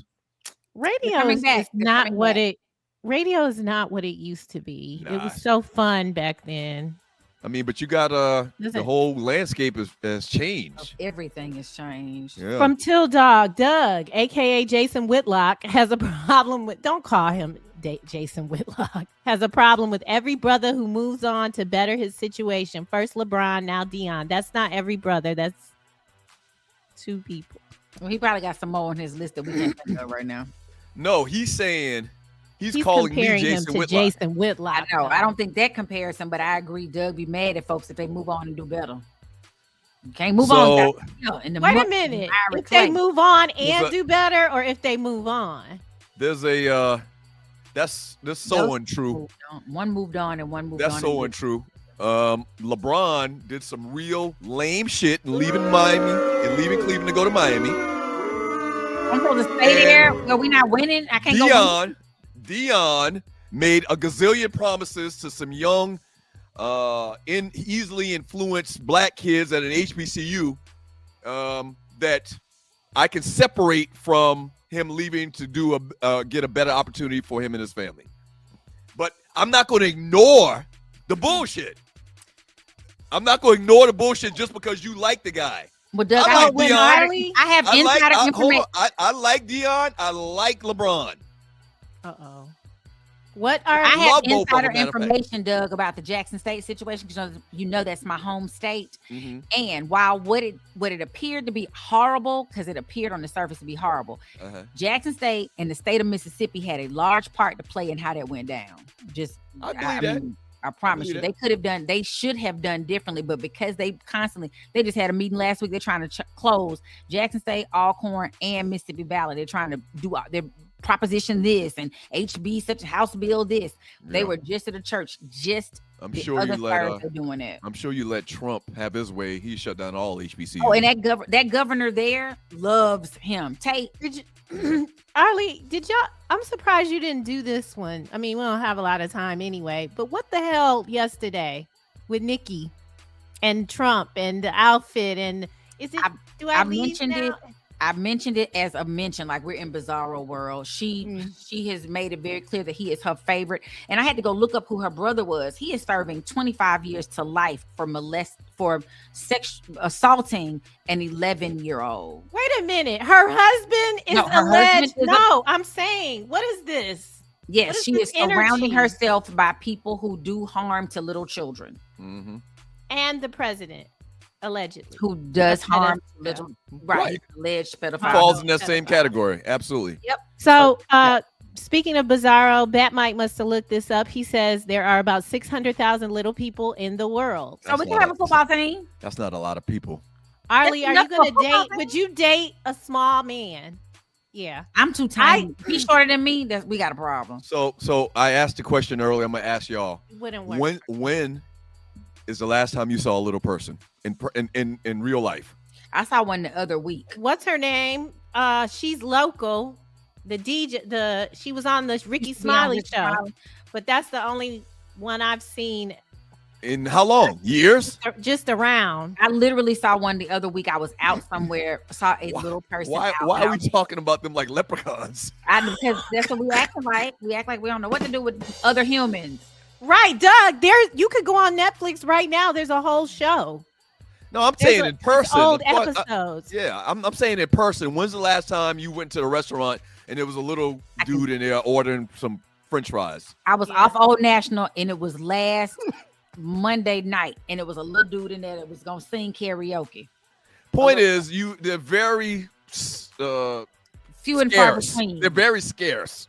I just think that I couldn't date one because it's not gonna work. But I think a man could date a little woman and be fine. The woman would be, thoroughly satisfied, but it can't work for us. True, he could be holding like a horse. But then it would be like his leg and it was literal third leg. Like, okay, we're done. He dangling off the bed. Is that it? That's all it is? Yes. I mean, we could go on and on. Bat Mike, thank you so much, man. Little people at the vortex. Right. Yeah, that's why he ain't gonna never see him because he's not going there with that big phallus symbol. Hey, listen, y'all can stay. Thank y'all so much for tuning into the show today. Thank you so much. Pass the word. Hit the share button. We really do appreciate it. You actually still got time. You might be overlooking them, Doug. You don't even Little notice them. You're overlooking the little people. All right, technically, people still got time to come on the cruise, right? If their schedule freed up, they can technically still come, right? We can check and see if it's room. I went looking for rooms the other day, and you got to have your money. Your paper got to be right. It's gonna be a lot full of people. The boat, like regular people, not us. I mean, I don't know how we gonna fill up a boat that holds that many people. Well, no, I'm saying like it's sold out. It's not sold out. No, there are rooms still available, but I say you got to have your paper right. Those sales and deals you got. You've never been on a cruise before? You're not going to believe how big these goddamn boats are. You're just not going to believe it for the first. When you get on that dock where you about to get on, these things are massive. That's an understatement. It's scary. It's scary massive. Like, how does this even work? How does the engineering of this shit even work? That we're going to... Being up on 11 means water can't come into my room, right? No. Oh, what? See, that's what I'm saying. Like, people that never been on a cruise ship don't understand how. Well, that's what I have you all for. Right. To give me. All right, so it's going to be great. All right, y'all have a great weekend. We'll be back Monday. Appreciate it. Peace. And Thursday. Monday and Thursday. Have an amazing weekend, everybody. Stay warm because it is burr. Oh, it's supposed Be to drop safe, down everybody. Today. Peace. Bye. Everybody gets A+. Oh yeah, he didn't give us no grade. We ain't get no damn grade. Y'all know y'all get an A. Y'all know y'all get A+. No plus. Without saying. No, right. Very good.